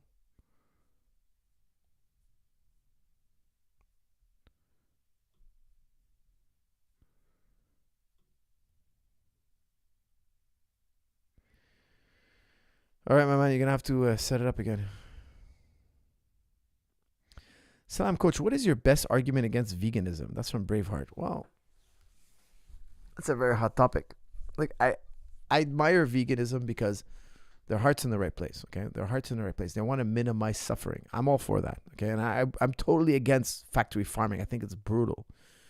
How they slay chickens, how they kill animals, like how they kill the cows. It's brutal. It's horrible. I think it should be, meat should be killed halal way. An animal shouldn't know it's about to be killed. It should be in a state of calm. It shouldn't be beat up and bruised up and brutalized. It shouldn't see the knife. The knife should be so short. The butchering should be so instantaneous that the animal doesn't suffer or minimal suffering. Okay. Now here's my argument against veganism. Okay. What happens to an animal in the wild? An animal in the wild is going to get killed. A prey animal, like a cow. We eat cows, we eat chickens. What do you think is going to happen to a cow and a chicken in the wild? What's going to happen to it? Well, it's going to get eaten. Now, when it gets eaten, it's going to get eaten alive or it's going to be put to sleep and then eaten? No, it's going to be eaten alive. It's going to feel brutal pain, agonizing pain. It's going to be literally ripped limb from limb by a pack of wolves or whatnot. Whatever predator there is. Okay. In my opinion, it's more humane for me to take that goat, take care of it, raise it, and I'm going to butcher him. Yes, I'm going to butcher him. But when I butcher him, I'm going to make it instantaneous. I'm going to keep him calm. He won't know he's about to be butchered. I'm going to lay him down. I'm going to cover his eyes. And I'm going to butcher him in the most humane. He was going to maybe maximum have an instance of pain. Now, which one is the lesser of two evils? I would tell you, I think him being raised by me is the lesser of two evils. Why? Because in the wild, he's going to be constantly on edge. He's going to be constantly fear for his life. He's going to be constantly stressed. Now, in the farm, he might live a shorter life. I'll give you that. It's possible. He might live a longer life because a chicken's slaughtered after 40 days. But how long is it going to last in the wild? Well, maybe it lasts 41 days. Maybe it lasts 120 days. But here's the thing. A chicken's life or a goat's life, okay, they have studies on memory. They ask people in their elderly age, like at 99 years old, 100-year-old people. They ask them, like, what do you remember in your 80s? What do you remember in your 60s? They don't remember anything. They only remember big events, like the day-to-day. If your days are very similar, they're just a blur. People remember like big events, like weddings, the death of somebody, a certain earthquake, like an unlikely event, or the COVID period. They'll remember the stock market crash, the fire of 2009, whatever. Something crazy happened. They'll remember it. But if your days are every day is the same, you have a Groundhog Day. You wake up in the morning, you eat your breakfast, then you go, you take a nap, then you watch a soap opera, then you do the same routine every day, whatever it may be. Whether you lived 100 days or 120 days or 170 days, it's pretty similar. Now imagine an animal. An animal's day is like more mundane. It wakes up, it eats, it walks around, sniffs things, poops. It doesn't have any ambition. It doesn't have like, oh, one day I'm going to have a wife and kids. One day I'm going to have a house. I'm going to have a territory up on this mountain. It doesn't have any metacognition. It doesn't have aspirations for the future. It's not thinking that deep. For him, all he cares is what he's got to eat. He's warm. He's safe. He's happy. For him, 40 days is plenty. In his mind, he's not thinking, am I going to live? How many, are my days numbered? He's not thinking at this level. Animals lack in metacognitions. They don't have thoughts about their thoughts. Okay, human beings. There's in philosophy we learn the hierarchy of thoughts. Okay, there's a certain level of thinking. One level that human beings only experience, animals do not experience, is metacognition. When you have thoughts about thoughts, animals don't have thoughts about thoughts, at least not farm animals. So for a chicken to live 40 days in a farm, I'd rather be a chicken who lives 40 days in a farm than a chicken who might not live even 1 day or 2 days or 3 days, or a chick, I should say, out in the wild. You're a defenseless animal. You're a prey animal. You're going to get devoured. I'd rather have my throat slit than be devoured by a wolf. Think about that. Okay, so I lived an extra week, but I have to be devoured by a wolf. I have to be eaten alive by a pack of wolves or a fox or whatever. Pick a snake, whatever's going to kill me out there. I'm a prey animal. I'm the bottom of the food chain. You know, like rabbits are the most insecure animals. They're constantly on edge. You know, one of my friends has a rabbit, and she was telling us like she has to hold him like 6 hours a day. She has to cuddle him. I mean, she loves him. She says she's like her rabbit's like one of the focal points of her life. She spends a lot of time like coddling her rabbit. And I was asking her why. She's like, oh, they're prey animals, right? They're always on high edge. Why? Because everything wants to eat them. They're always nervous. They're always like totally scared. The slightest sound sends him up. I have to grab him, calm him down. He's ready. He's always on edge. He's always ready to bolt out of the room. He's always ready to run away. Why? Because if he doesn't have that instinct, if he's not constantly on edge, he'll get eaten by almost anything. So what I'm telling you is like, what do you think happens to animals if we don't eat them? What do you think is going to happen to these chickens? What do you think is going to happen to these cows? What do you think is going to happen to these goats? They're going to be brutally murdered. Now, you're going to say, well, they have the potential to live an extra 10, 20 days, 30 days, extra year even. So what? What do you think? You think a goat is thinking, oh, look, I'm at the old age. I'm a whole year old. I'm a whole year and 1 month. Do you think he has these kind of thoughts? Do you think he has aspirations? I think it's absurd. We're anthropomorphizing them. We're making them human. We're making them like us. We're thinking, hey, he wants to have a wife and kids and a picket fence like us. No, he doesn't. No, he doesn't. And to say we want to give human rights to animals, that's pretty crazy. I mean, can I walk with a cow inside the mall? Should I? But he has human rights like everybody else. He has rights like everybody else. Like, can he come and join me in the movies? I'll buy him a movie ticket. Now he's going to sit on the, like, what limit do we give? We're going to give them human rights. Like, what does it mean, human rights? What is it? Does he have a right to an education? Does he have a right to register to school? Does he have a right to hospital care? Why does he have to go to a veterinarian? Why can't he go to a hospital? He has a right. Like, what does it mean exactly? That's such a broad term. Like, what are we talking about here? What do you do with animals that kill? Like, what do you do with all the lions in the world? What do you do? Do you murder the lions? Do you create one genocide to save another? So if I kill all the lions, well, they're not going to eat zebras no more. What? Zebras eat things that are alive too. They eat, like, everything has to eat something else. And everything has to die eventually. So I eat the gazelle, then I die, and the worm eats me. I take the worm. Look, I take a worm, I put it on a hook, I throw it in the water, I catch a fish. I eat the fish. Then I die, I go in the dirt. Guess what? The worm eats me. The worm's eating my body. It's the circle of life, guys. You've all seen The Lion King. I don't have to tell you all this. I know that one day I have to die to make room for others to live. I would say that's one of the most compelling arguments, I would say. Is if we don't eat the animal, he's going to die a brutal death. Let's give them a more humane death. Let's give them security. Raise them right. Keep them from disease. Because look, if they don't die for a brutal death, they're going to die usually from a disease. It's rare that a chicken's going to make it to old age and die in the comfort of his own home. It's not going to happen, guys. He's going to have a brutal end.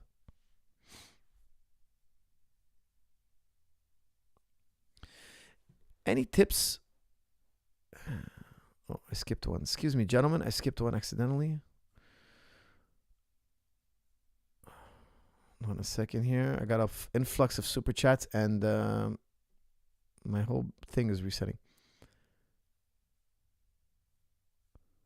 Oh boy. Hold on a second. My whole feed has disappeared, guys. Give it a second. It's lagging.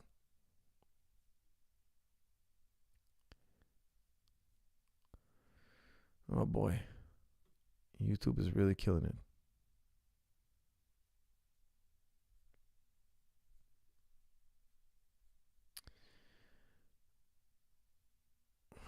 Okay, I don't know why, but my chat is like lagging. Let me reset the page here.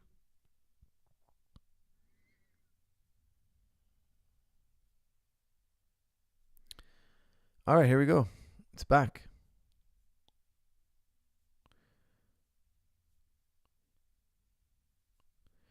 Any tips on putting on more muscle for aesthetics without sacrificing too much speed and endurance? Also, preferred rep range if you had to choose. That's from the Axiom. The Axiom, I would tell you, look, take creatine. Creatine will make you bulk up. It'll give you more definition, more bulk for sure. Rep range, I would tell you, look, it's more about diet. Okay, if you diet really well, you can, if you take your reps to failure, you'll have more hypertrophy. But I think you should really do all the reps. So 5 reps and less, that's gonna make you trigger your fast twitch muscle fibers more. It's gonna help you with tendon strength. And then sometimes you take it to 10 reps, 20 reps, high reps. They all have benefits. Okay, you want to cycle through all of them.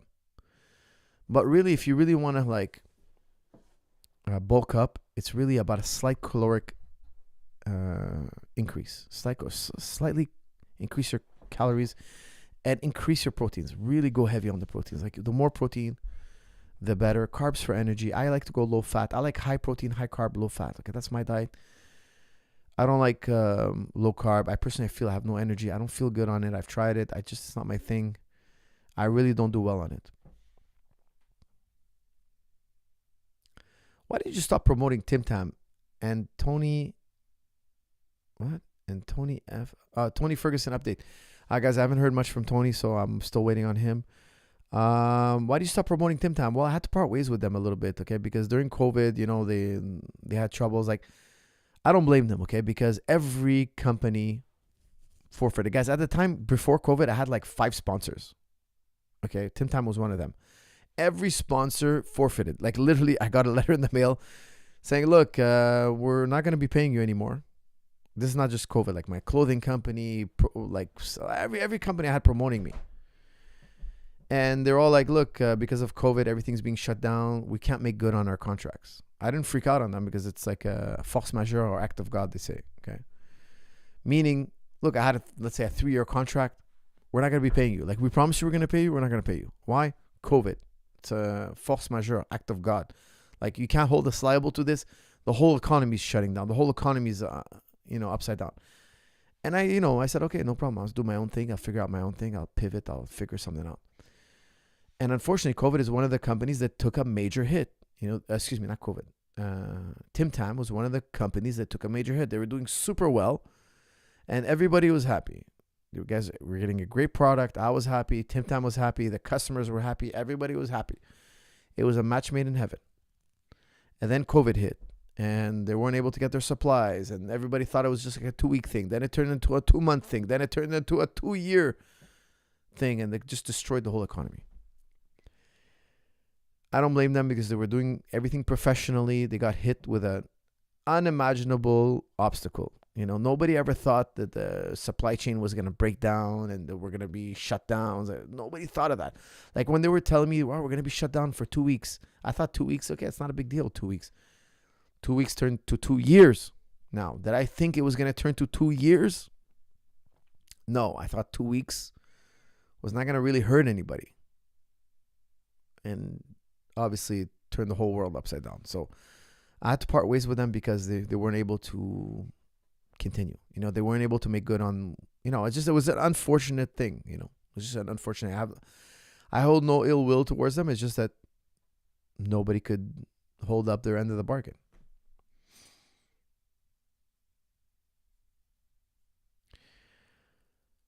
Look up Mug Shotties.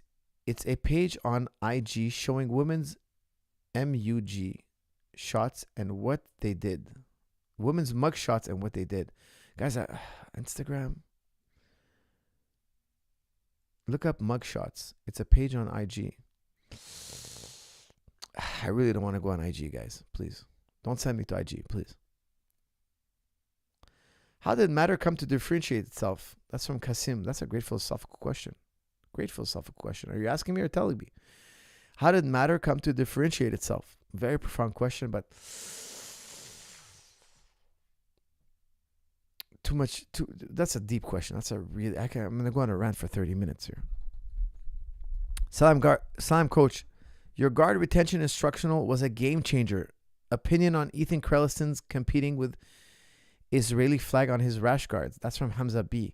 Well, I wasn't aware of that. You brought that up to me. But look, he's a Jew. He's a Jewish person. And Jewish people. I'm not against Jewish people. We shouldn't be against Jewish people. I don't particularly support that government. I think that they're a terroristic government. Now, if I see somebody with a Palestinian flag, I don't particularly say, oh, he's a Hamas supporter. No, he's a Palestinian. So it depends what he means by that, I think a lot of people are very patriotic, and a lot of people are going to be like, no, our government is good. Our government has to do what he has to do. He has to kill others. I don't agree. If you use October 7th to justify what's happening now, then what happened before October 7th justifies October 7th. You're using the same rationale. As every other extremist group. That's what I'm telling people. No matter what your enemies do, you can't break international law,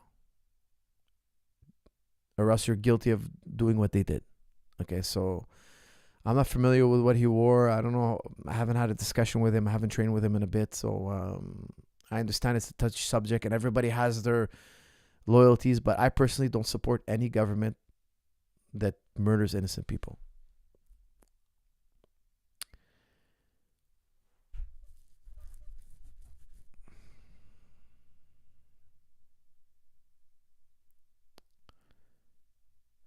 What do you think of Derrida's work and deconstruction? Do you consider it valuable knowledge for a Muslim to study with the aim of eventually transcending? Also, what do you think of Jean-Luc Mario? Derrida's work. I'm not familiar with Derrida's work, so unfortunately I'm not able to comment on that. Let me look him up. Derrida. Jacques Derrida. I'm not familiar with Jacques Derrida.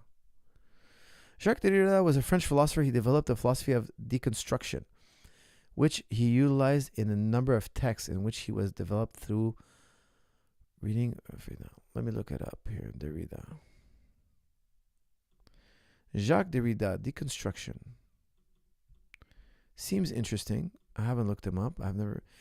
Was a French philosopher who interpreted texts that challenges traditional meanings and binary opposition. Okay, you know what? I will look him up. I'm not familiar with Mr. Jacques Derrida. I will save it to my playlist.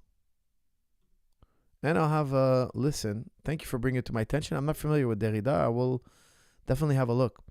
I'm 45 with a busy schedule. What martial arts do you recommend to improve confidence? Thanks. I would say boxing, at least. Start a boxing routine. Okay, start a boxing routine. And if you have the chance, BJJ. But I would start with stand-up. Personally, I would tell you, get a man's guide to throwing a punch. JojiClub.com. Use level up 50 off. Get 50% off everything. Start a boxing routine. Every man should know how to throw a punch. It's a disgrace if you don't know how to throw a punch. I'm honest. I'm being honest here, guys. If you don't know how to throw a punch, it's a disgrace. If you cannot throw a punch, it is a disgrace.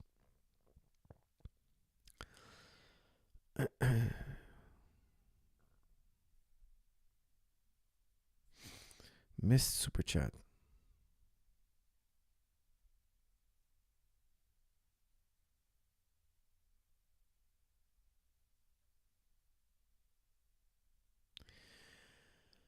Salam coach, have you seen architect Abdel Wahid Al-Wakil talk about the spiritual aspects of architecture? He talks about the spiritual and metaphysical side that many Western architects ignore. That's from Talal. No, I have never heard of Abdel Wahid.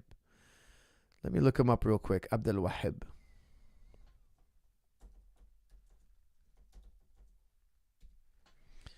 Abdel Wahid, documentary architecture. Documentary, Abdel Wahid, architecture. Interesting.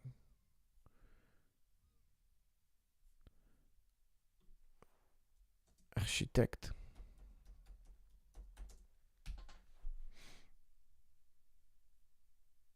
Egyptian architect. Okay, I'll look it up, man. I'll take a look. Thank you for bringing that to my attention. I've never heard of this.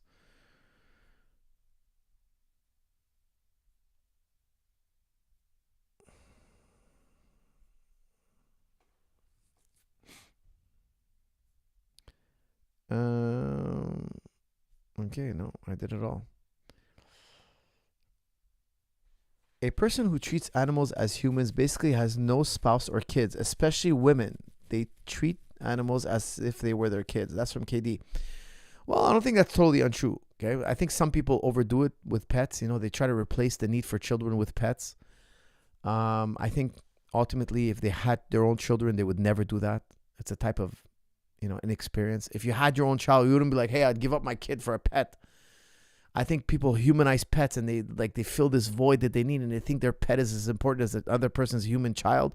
I think that's crazy. Like anybody with a human child thinks that's crazy, that they equivocate their pets with our children. That's just insane. But it's not to say that everybody does that. I think most people know that their pet is not as important as a human being. Even though there are people out there that think a human being is the same value as a pet is the same value as a human being. I personally don't subscribe to that. If I had only the choice of saving one of two living creatures, a human being or an animal, I would save the human being every time. It's not to say that I wouldn't rescue an animal if I could. Absolutely, I would. I think all life is very important.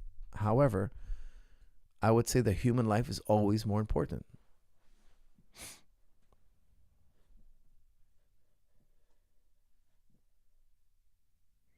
Salam, coach. Regarding strong and stable, when you say 1.5 times your body weight, for example, is that for one rep or more?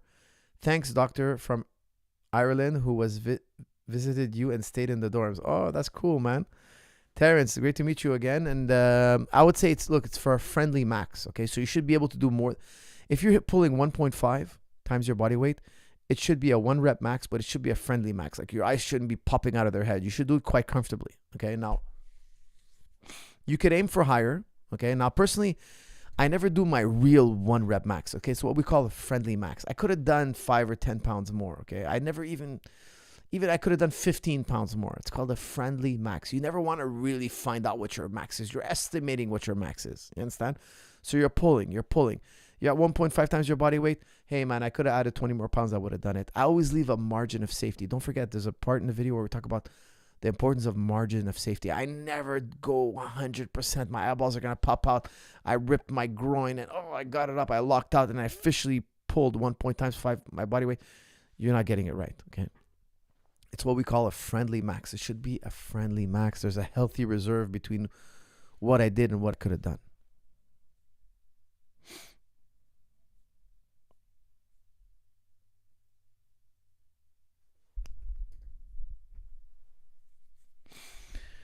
Salam, coach. What's your largest crypto position holding alts? That's from Christian. Christian, let me tell you right now. I'm going to look at my chart and give you exact numbers.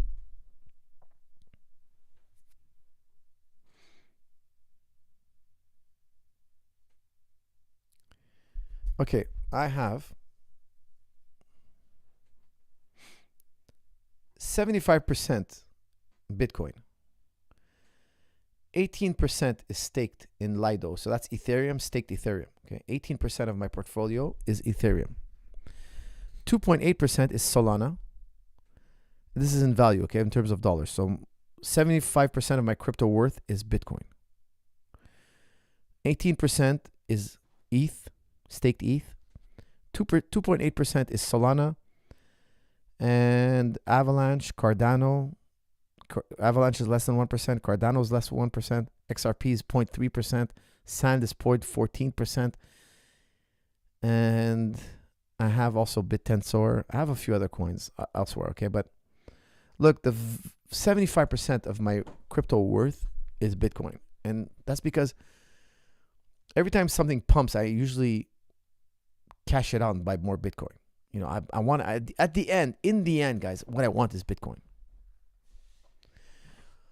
In the end, all roads lead to Bitcoin. For me, in my opinion, it all leads to Bitcoin. It's the greatest asset in human history, in my opinion. I remember your AMA during COVID when Quebec shut down your gym. That's from Jay Guman. Yeah, what can I say, guys? We can laugh about it now, but that was a rough time. And again, I really, I'll never forget you guys coming to my rescue. I'll never forget the chat. Everybody going online and letting them have it, letting them know what you think. It made a massive difference, guys. One day I'll tell the tale again. but it made a massive difference. Coach, I want to learn how to strike, but scared of brain damage. That's from Leon Man. Leon, I've been doing striking a long time. I don't think I have brain. I don't think I have brain damage. Listen, you can hit the bag, you can do drills, you can do all sorts of stuff. You can shadow box, you can do all sorts of things that don't cause impact. And then once in a while have a friendly sparring. You're not gonna go brain dead. Don't worry. It doesn't happen overnight. Okay. It takes many hard fights, professional fights to get like brain damage. Okay. So don't worry about it so much. If you're just doing it recreationally, you really don't have to worry about it. Now, what I would tell you, one thing not to do is don't go in a hardcore boxing gym, lace up with guys who are way better than you and let them hammer you and break you down. No. Go to a sensible place where they have like levels of sparring. Okay, go to a basics course, a basics class. Because I'll tell you something. Sometimes you go into a boxing gym and you want to learn how to box and they just beat the hell out of you. And yeah, they'll concuss you on your first day. There are some crazy gyms that do that. Okay, so find a place with a class, a lesson. Get to know the people. Get to know the guys you're going to potentially spar with and glove up. Say, hey, is this I have a touch sparring class, basics class. There's no hard sparring unless you're invited to sparring where we go a little bit harder, okay, where we go professional level. But the guys are trained to do so. They're vetted. They make sure that these guys can carry their weight in sparring. Okay, so it all has to be done in a place, in a safe environment with proper equipment.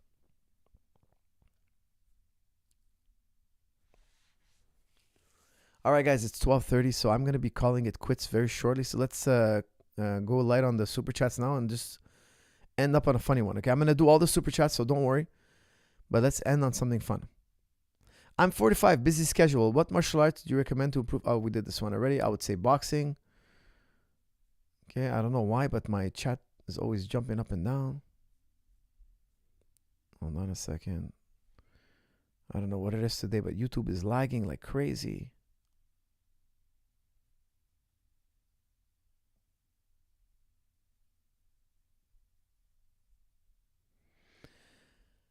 Have you seen Okay, yes, I did that one.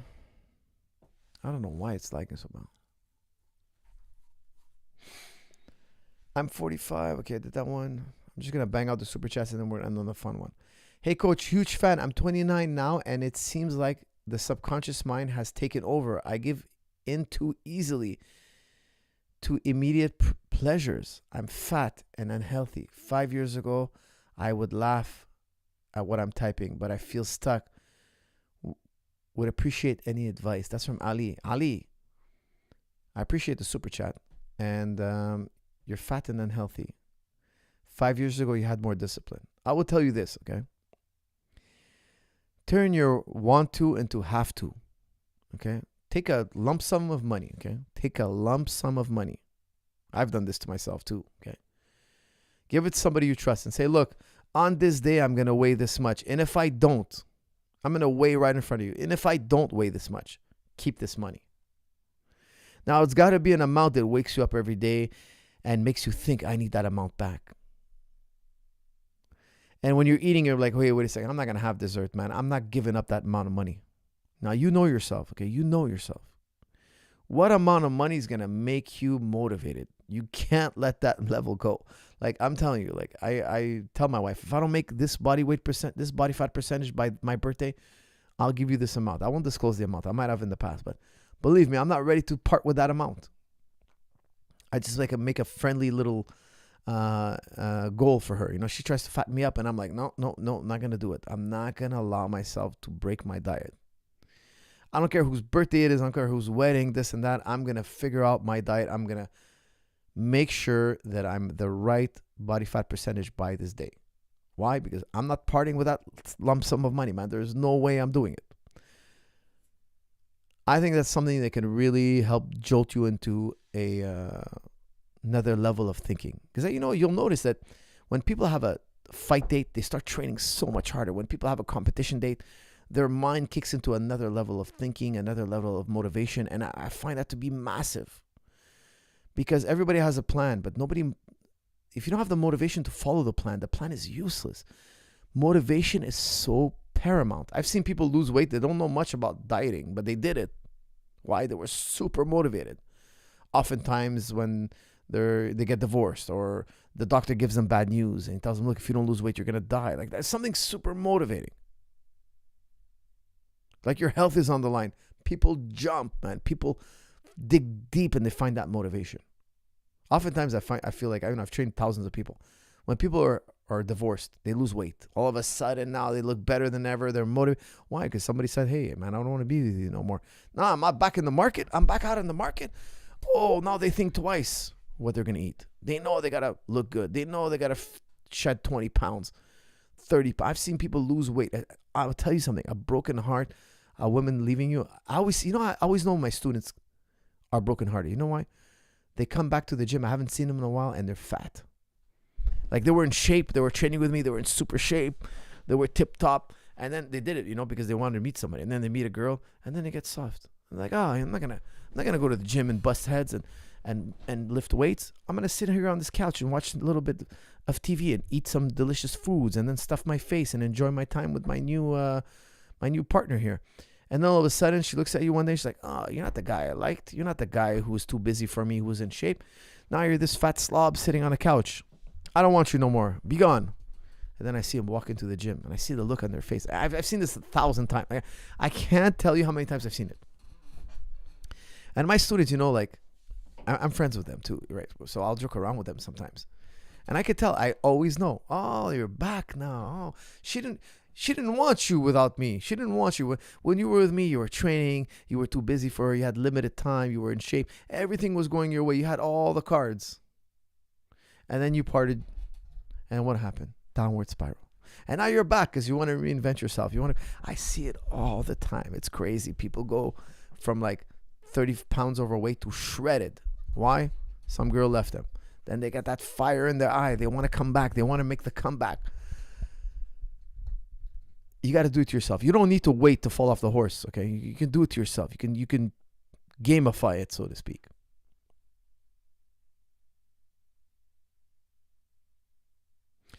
Look up Abdul Wahid Al-Wakil, the courtyard. Abdul Wahid Al-Wakil. All right, I'm doing it. Abdul Wahid Al-Wakil.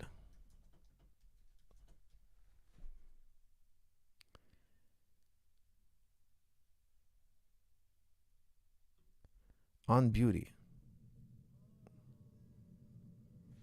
The meaning of creative is following the order of creation.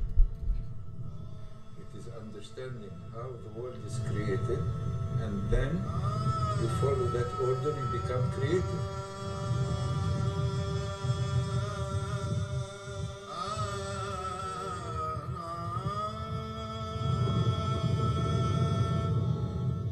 Things of beauty express more than their physical presence. They have a stronger inner truth that is coming out.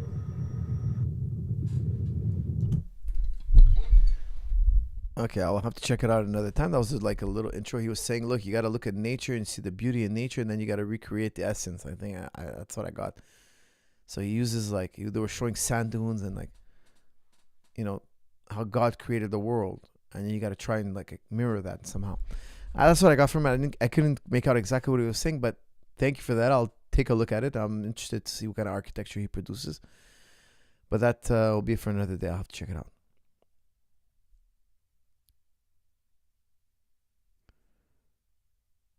Okay, guys, let's end it on a fun one, and then we're going to call it a night. Please, no more super chats.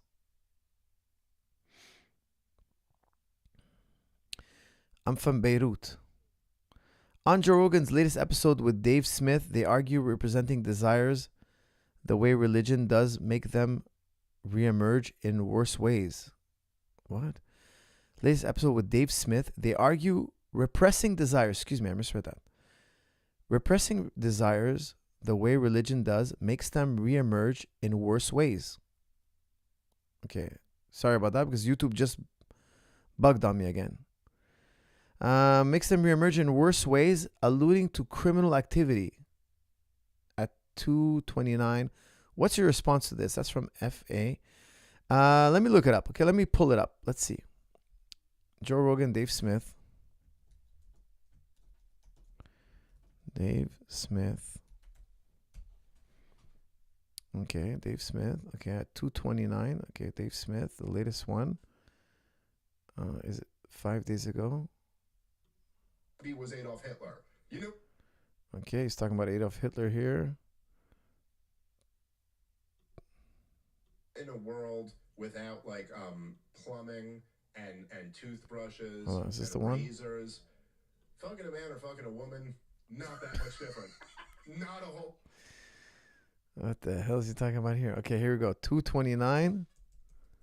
All right, let's see what he has to say.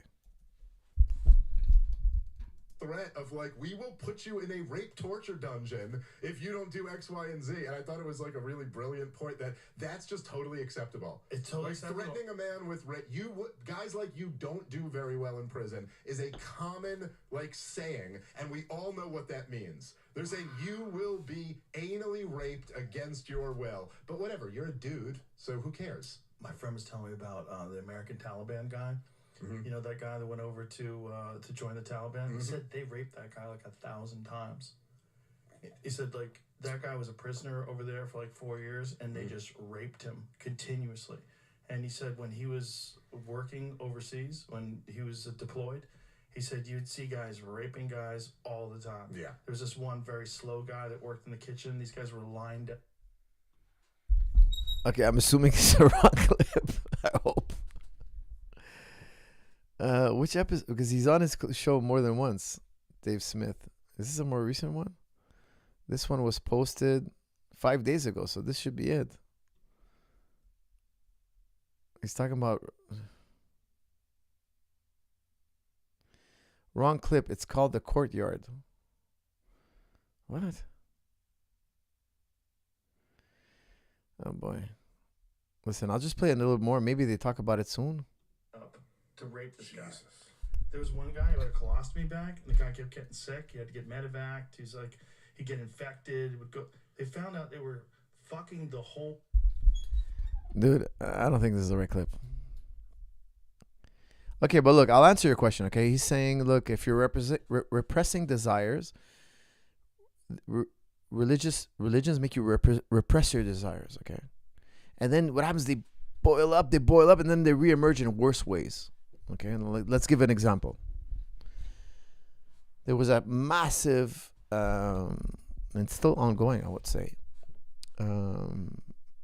what would you call it? I would call it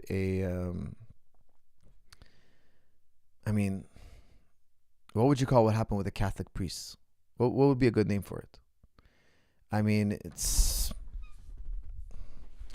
you're telling men they should stay celibate. Now, if you read the Bible, the Old Testament, everybody's having sex, okay? Every prophet has children. Solomon had 1,700 wives and 300 concubines. He had 1,000 women at his disposal. Everybody, David, alayhi salam, all the prophets had wives. All the prophets, very natural thing. And then Paul comes along and he says, look, if you want to be really close to Jesus, try to be celibate. Like me. But if you can't, take just one wife. So he changed the rules. Paul changed the rules on us. He started saying, look, we got to be celibate. Now, priests try to be celibate, but they always have the temptation of the flesh. And then we had, I don't even know what to call it. Like a disaster. You had priests for many, many years and many, many cases. And it goes back as far back as we can look. Of priests molesting children, like doing harm to children sexually. I agree that men shouldn't be celibate. It's wrong. It should be discouraged, heavily discouraged. Why? Because if those priests had wives, they wouldn't have the lust, they wouldn't have this desire, they wouldn't have this secret. They can't control themselves, because here's the thing: it's like saying, look, don't ever eat. Everybody's gonna be eating food around you, but you can't eat. Then one day you see, here's my chance. I can partake, but look what you have to do. You have to do the worst crime. It's the greatest sin. It's a greater sin to say that. To say that, men should be celibate, in my opinion, that's the greatest sin. That's the greatest lie. That's insane. Okay, it's totally insane. Because you're asking for a human standard that's unachievable. It's unachievable. Men were made to have sex. There's nothing wrong with it. Women were made to have sex. There's nothing wrong with it. It has to be done in the proper way. Why? Because, when you just sleep with every woman around the block, what happens is children are born. Lives are at stake. Those children are born, and who's my daddy? Well, I'm not your daddy. He's not. Nobody wants to admit we're the daddy. Why? Because that girl slept with 20 guys. That girl slept with 50 guys. How do I know I'm the daddy? Why should I be on the hook for that kid? Too bad, so sad. Let that kid find his own father. Let that kid find out who the father is. The mother should have known who the father is. Too bad. Then you have these poor children suffering. And don't let me get into statistics, okay? Look, the poorest communities are always the fatherless communities, always. I'm not going to get into the whole thing. It's well known. It's well understood. The poorest communities are always the communities without fathers. The mother doesn't know the father. It's a very sad state, but it's true. When you marry a girl, you're saying, look, this girl, I got her pregnant. If she's pregnant, it's me. I'm the guy. I'm on the hook. So religion is really just kind of like protecting the nuclear family. It's not there to repress you, okay? Now, look, my favorite activity is sex. My favorite activity. I'm not ashamed to say it. Why should I be ashamed to say it? I'm not ashamed to say it at all. Now, do I go get random women pregnant? No, I don't. I would never do that. I think that's horrible. Is sex bad? No. Sex is fun. Sex is good. You shouldn't be ashamed of it. You should marry a woman. You don't have any fear of sexual disease. You protect the family. It's done in a halal way, a good way. Do it. Have as much sex as you want.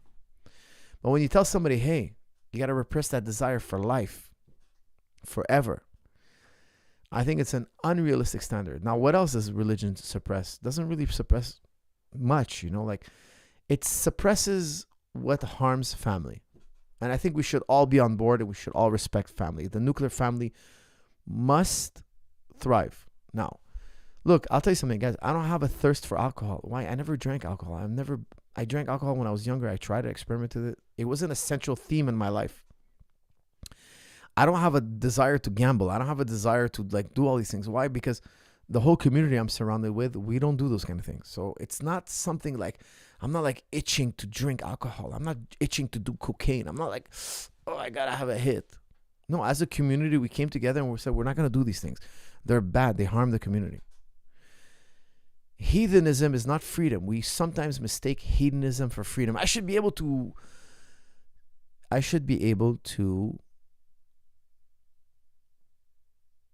satisfy any desire I have at any moment. Is that really what you want to be? Because there's two ends, okay? There's repressing every desire, and then there's feeding every desire. We have to be somewhere in the middle, because both are going to lead to destruction. If I repress my every desire, sooner or later I'm going to fall into even worse sin. I'm going to do something horrible, God forbid. I don't even know what to call it. Like what happened with the Catholic Church, I don't even know what to call it. It's a disaster. It's a disaster. I don't want to call it a scandal, but it's a disaster for the church. Disaster. And the worst part was the Pope was protecting the priests. The guilty priests, he was protecting them. In the Islamic world, in the Jewish world, you don't want to know what we do to them. Okay, you don't want to know because the YouTube algorithm won't like what I'm going to say. Let's just say we push the delete button. If somebody does such a crime, that we push delete. Okay, just think about that. We don't go shuffle them around to different towns and protect them and say, well, because they took the oath, they're no, they're not protected. They're not protected. So with that said, we should give them a fair outlet. We don't want to be heathenistic and we don't want to repress our every need, our every desire. Okay, we have to be somewhere in the middle. Because trust me, heathenism doesn't bring you happiness. Like it's funny because Dan Bilzerian on the Pierce Morgan show today, what they were talking about is heathenism. And he was saying, look, I had 2 women a day was a slow day. 9 women was a good day. And he was like, I was living that between 2 and 9 women a day. And he said, I realized it doesn't bring happiness. He goes, I push heathenism to the max. I tried to live the ultimate heathenistic lifestyle. And he said, it didn't bring me happiness. Now I'm with 1 woman. Hedonism doesn't bring us happiness. Now, I'm happy for him. He's not dead because hedonism, in my opinion, can get out of control and now your desires control you. You're no longer in control of yourself. And I will tell you something. I can only imagine that the worst feeling in the world is when you cannot control your own desires. There's a healthy middle. There's a middle path. And that's the middle path every human should try to strive for. You don't want to repress your every desire and you don't want to become a hedonist. And believe me, hedonists, they're not respected in society. They're not good friends. They're not people we want to associate with. Why? Because we know he's easily bribed. He's not a friend. A hedonist can never be a friend. A hedonist will always want to have sex with your wife when you're not looking. In her desperate moment, he's going to jump on her. He's a hedonist. You can't trust him. If you lend him money, he's never going to give it back to you. He's a hedonist. If you need him in your time of help, you better hope it's to his benefit. He'll never help you. He doesn't care about you. He is only a slave to his desires. It makes for a dysfunctional community. It makes for a dysfunctional country. It makes for a country that's always at its own throat. It's always trying to backstab one another. Hedonism is a path to destruction. Repressing ourselves completely is a path to destruction. We need something in the middle. Look, guys, I'll tell you, I'm a fairly disciplined man. Okay. Now, I do indulge sometimes. I'm not like the strictest guy in the world. Sometimes I will have chocolate cake and I will have like a cheat meal. I will eat 5 burgers with cheese and fatty. I'll indulge myself. I'm not that sensitive. I will even eat croissant, guys. Dare I say it. Okay. If I'm in Paris and croissants are hot and warm, I'll indulge. Okay. If I'm near my weight and size that I want to be, I'll indulge here and there. Okay. It's not a big deal. However, for the vast majority of my meals, for the vast majority of my time, I'm very disciplined.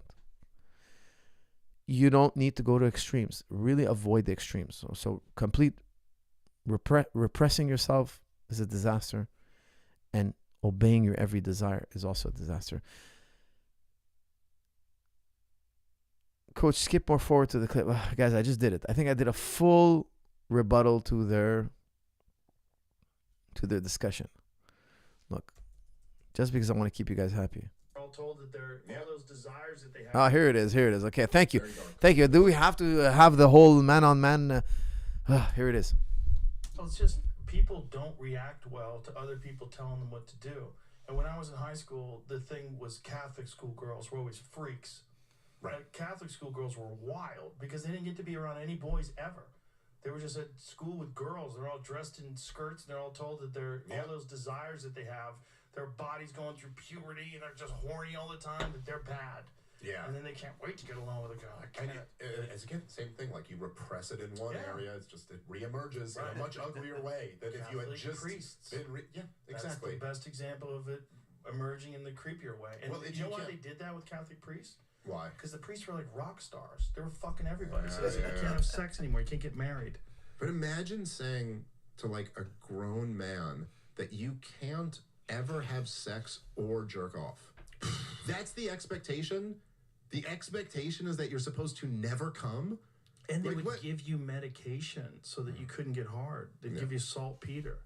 Yeah, you're gonna draw. You're gonna, if that's the job to sign up to, you're gonna draw in some weird people who want to sign up to that job. Twisted. You know what was that? What's that stuff called? Is it called saltpeter? Is that what they used to give them to make sure that they stayed impotent? Kills their sexual desires. I don't know. It's never heard of this. Fucking poison. I mean, what is that? What's doing that? Yeah. What's doing that? What's killing your? It's killing your testosterone. Killing your sex hormones. What else is it doing? How depressed are you? Yeah, that can't be good. How many of them are alcoholics? You ever go to a Catholic church and you see the guy speaking, the whatever he is, bishop, whatever the fuck he is, big stupid blown up nose, because it's just like he's got gin blossoms all over his face. He's hammered every day. He lives in hell. Yeah. He lives in hell. He's probably a closeted gay guy that took this fucking job 45 years ago, and now he's like, this is my life. Now I'm 60. Here I am. Like, what am I doing with myself? Yeah, I talked saltpeter stuff. Jamie, find it. What is saltpeter used for, and is it true it reduces certain carnal urges? The second part of the question is easy to answer. Saltpeter, the term refers to either potassium or sodium nitrate, has no effect on carnal urges. The story that this chemical is put into soldiers' food to decrease their sex drive is a total myth. But what about for priests? That's what I heard. So is it one of those things they thought did that? Symptoms can range from double vision and difficulty in swallowing to paralysis and death.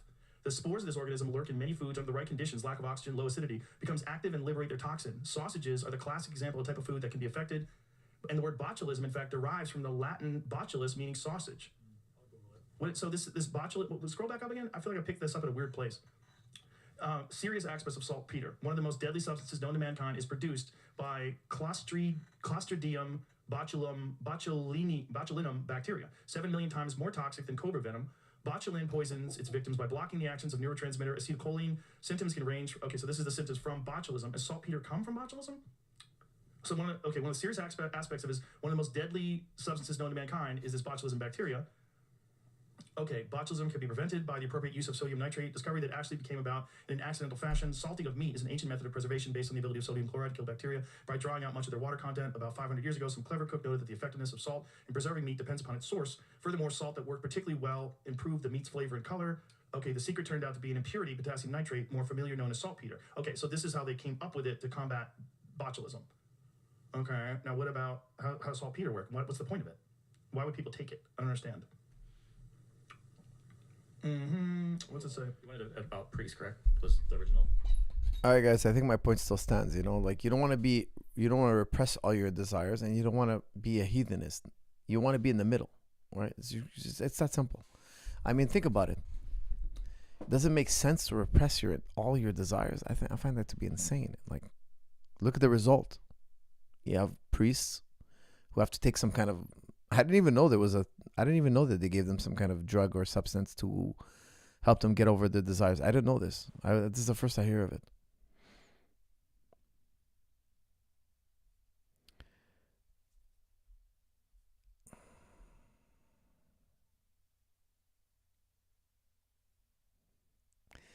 Coach eating croissant. I'm over here not eating because he said it was the worst food in the world. That's from James.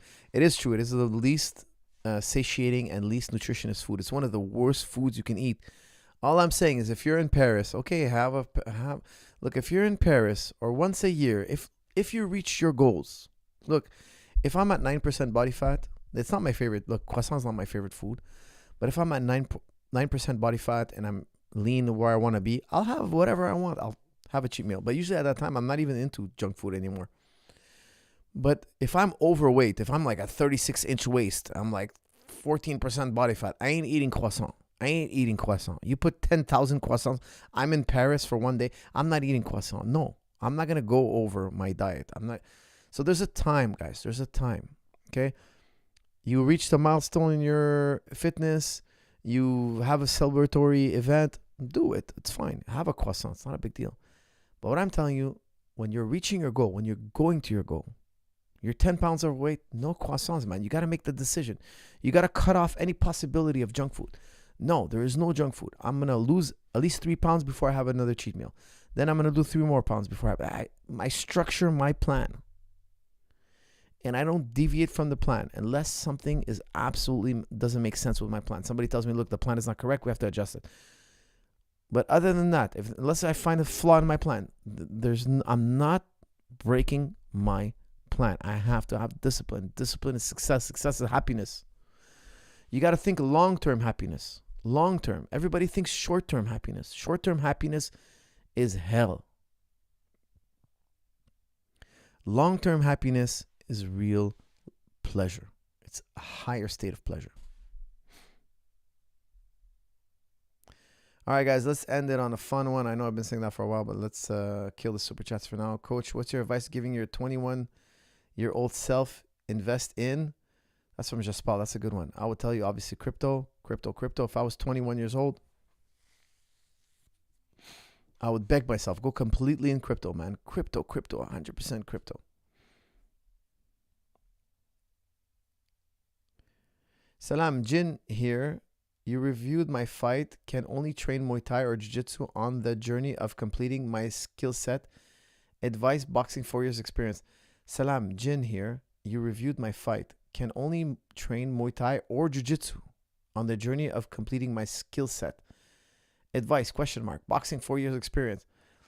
If you have 4 years of experience of boxing, I would say go for Jiu-Jitsu, Adam. So I hope you'd have a more complete game. Jaspal says, okay, that one did. Okay, guys.